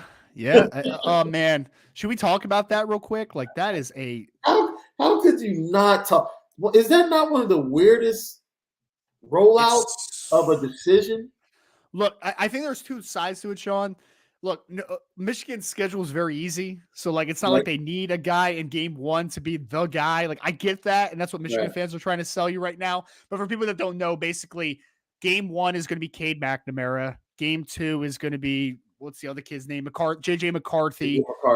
And then game 3, they're going to kind of decide which direction they're going to go in, right? So, it's kind of a test period early on in the season. Michigan fans are convincing themselves that it's a smart move. I think it's kind of dumb, if I'm being completely honest. Like, I put this on Twitter, and this is the most, this is not good analysis, right? But, like, this is my opinion. Yeah. If it is so close right now between Cade McNamara and JJ McCarthy, one, you probably have a problem, but that's another conversation for another day. But if it's so close, Shaun, I think everybody agrees that JJ McCarthy is a more talented player, right? And he's younger. You defer to the more talented player if it's a coin toss. Like, what are we doing here, man? Like, but he's made this decision before. Yeah, it's the same as Alex Smith and Colin Kaepernick. It's the same decision.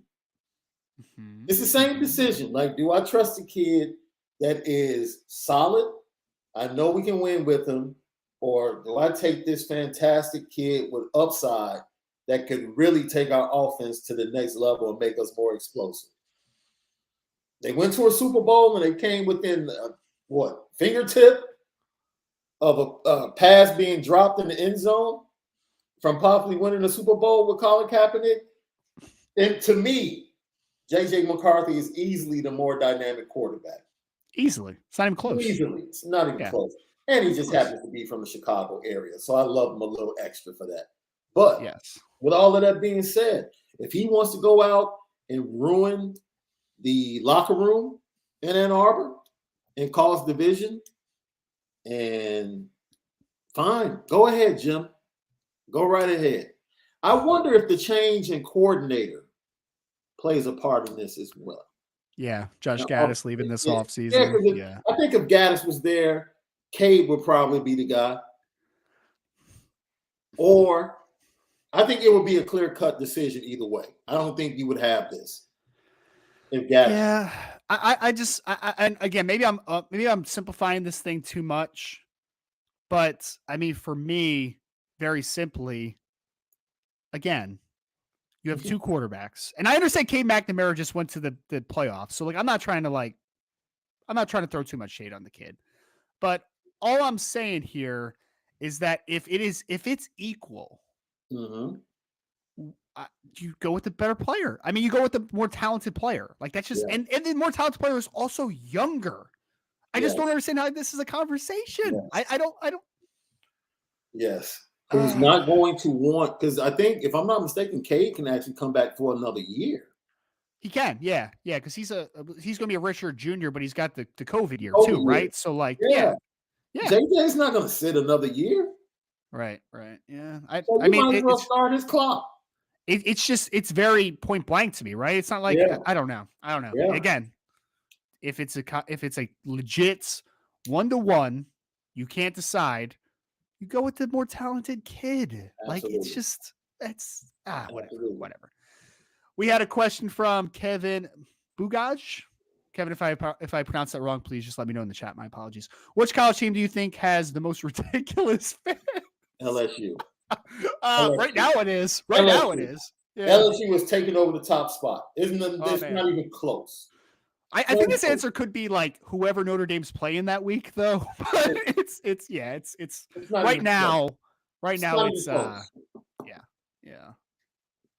It's LSU is definitely the winner right now. But, Ohio State's been a little ridiculous at some points, although we love you, Archer, out there in, I don't even know if you're from Ohio or not, but there's every, I'll say this. Every fan base has their good fans and have their bad fans, right? Like that goes for Notre Dame, like as a fan base as well, right? Like there's some fans that are just unrealistic and just hate everything and all this good stuff, right? But when the people that talk to the fans are bad, yeah, that just makes it even. Now your fans are going to be bad because they're going to get misinformation. mm-hmm. Yeah. So now you have a misinformed fan base. This is why IB Nation, they're smart. This is why the chat is so interesting each and every show, because of guys like you, guys like Brian, guys like Ben, that give them correct information. And they know what they're talking about, and they can discuss things subjectively, objectively, whatever dictates the topic at hand. Speaking of our leader, Brian Driscoll, he's in the chat with us. Shaun, he's in the chat.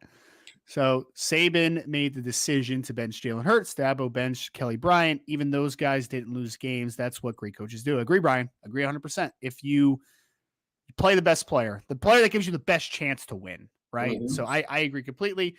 IB Nation represents. Absolutely. Good to have you in the chat, Brian. Unfortunately, not with us today, but we'll be back very soon. Why would I not be in the chat? Ryan and Shaun crush it. Thank you, Brian. We're doing our best. We're trying to hold it down for you until you get back tomorrow, sir. We're trying to hold it down. So last couple questions here. After that question, we're going to go to Milton Fan 15. Any Curtin players or recruits good candidates for converting to Viper? He was asking about potential if Brandon Vernon could play Viper, was the question last time. Right. We've heard some things, Milton, and Brian talked about this a little bit on the show, where some people believe that potentially Boubacar Traore might be able to play Viper. I personally don't think, and I know Brian agrees with me, that he's not an ideal Viper. So I still think Notre Dame's going to get a new Viper recruit in the 2023 class, but that's really the only candidate. I mean, look, Preston Zinter plays some on-ball stuff in high school, but I don't think he's a preferred Viper. I think he's more of a linebacker. So I don't think that the Viper in 2023 is in the class right now. So we'll see, but I do not think he's in the class. All right. Someone said, Jacob Watson said Mpemba, his potential replacement. Jacob, they're going to continue to do their due diligence with Samuel Mpemba. I ultimately don't feel great about it, but get him on campus, keep recruiting him, see what happens. We'll either way. I mean, we're talking about who's going to be the 5th defensive end in a very good defensive line class, in my opinion, Shaun. So Notre Dame's in an okay spot. We're in an okay spot. Good coaches always say, get them on campus, we'll coach them. Mm-hmm. They don't need positions until we get them. Just get the talent to us, and we'll figure out where they need to go. I just think, people are like, well, is this guy a Viper? Can this guy be a Viper? Just go get really good players, right? Because no one thought that we would see Josh Burnham with his hand in the ground. Yeah, true. Yeah. You know what I'm saying? Yeah. Nobody thought that, but then they get him on campus and they realize, this kid has a really quick first step. He's small, and he's growing quick, man. He's over 230 pounds already. Yeah. It's that frame is crazy. So you just get really good players, and when you get them on campus, you figure out what they do really well, and then you start working on them, developing them. Yeah. I mean, ultimately, I trust this coaching staff to make good decisions, right? So I'm not worried about it. Again, losing Kian stinks. No one is ever going to push back against that. But Notre Dame still has a chance to get a good player in this class, and I'll continue to have faith in this staff as we move forward here. And I think Mpemba is going to definitely see the tight end room and be like, okay, I'll play defense. Right. Yep. Hey, man. Yes. Yep. Agree completely. So we're going to go to last 2 questions here. Jason Saxton says, Ryan, without naming names, we're going to play a little over-under here, Shaun. What is your guess with how many commits Notre Dame lands in September? I'm going to set the over-under. You tell me if you agree, okay? I'm going to set it. I'm going to set the over-under at 2.5. Ooh, you slide. I see why you did that. You're Yep, good. I You're tried. good. You're good. Hmm. It's a good one, right? Because I feel like we feel pretty good about 2, right? Two. Like 2 is Yeah. a really good number. The Right. next question is, how good do you feel about a 2024 kid? Maybe Right. like Right. that's the next That's question, the right? next question, right? And we talked about the difficulty of, it has to be like just a to take a 24 kid right now at this point, a Justin Scott or a Ryan Wingo. Could that happen? I'll go under. I'll stick with the 2 that I'm pretty confident in. Yeah, I would probably also go under, but we will see. Got another super chat.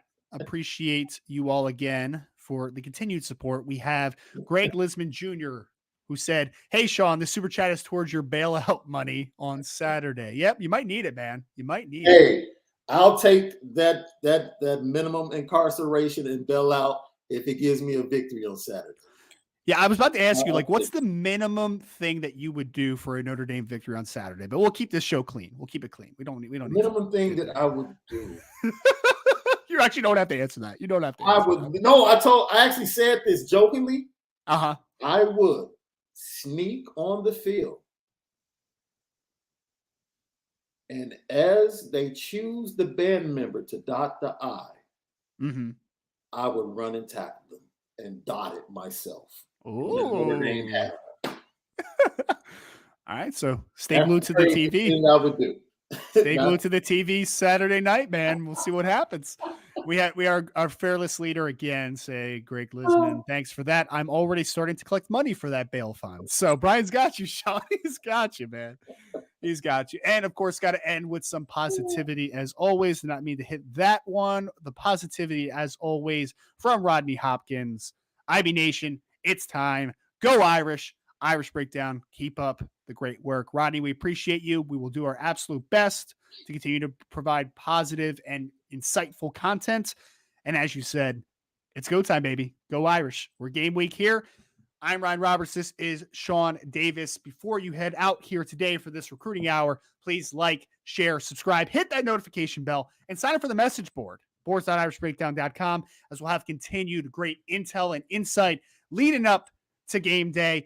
Tomorrow, I will be back with Mr. Brian Driscoll to break down a little bit of this Ohio State game. We'll be breaking you down all week leading up to that game tonight, 6 o'clock. IB Nation Sports Talk. I don't know if you saw Shaun, but Shaun Stiers, who, if you're not following him on Twitter out there, you should be. It's Shaun, Sean, Stiers, Stires, capital Shaun, capital Stiers on Twitter.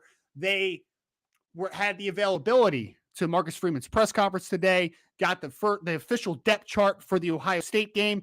He's going to be going a little bit in depth to some of the takeaways for that depth chart and talk a little bit of what he heard from Marcus Freeman's press conference. That is tonight at 6 o'clock Eastern time.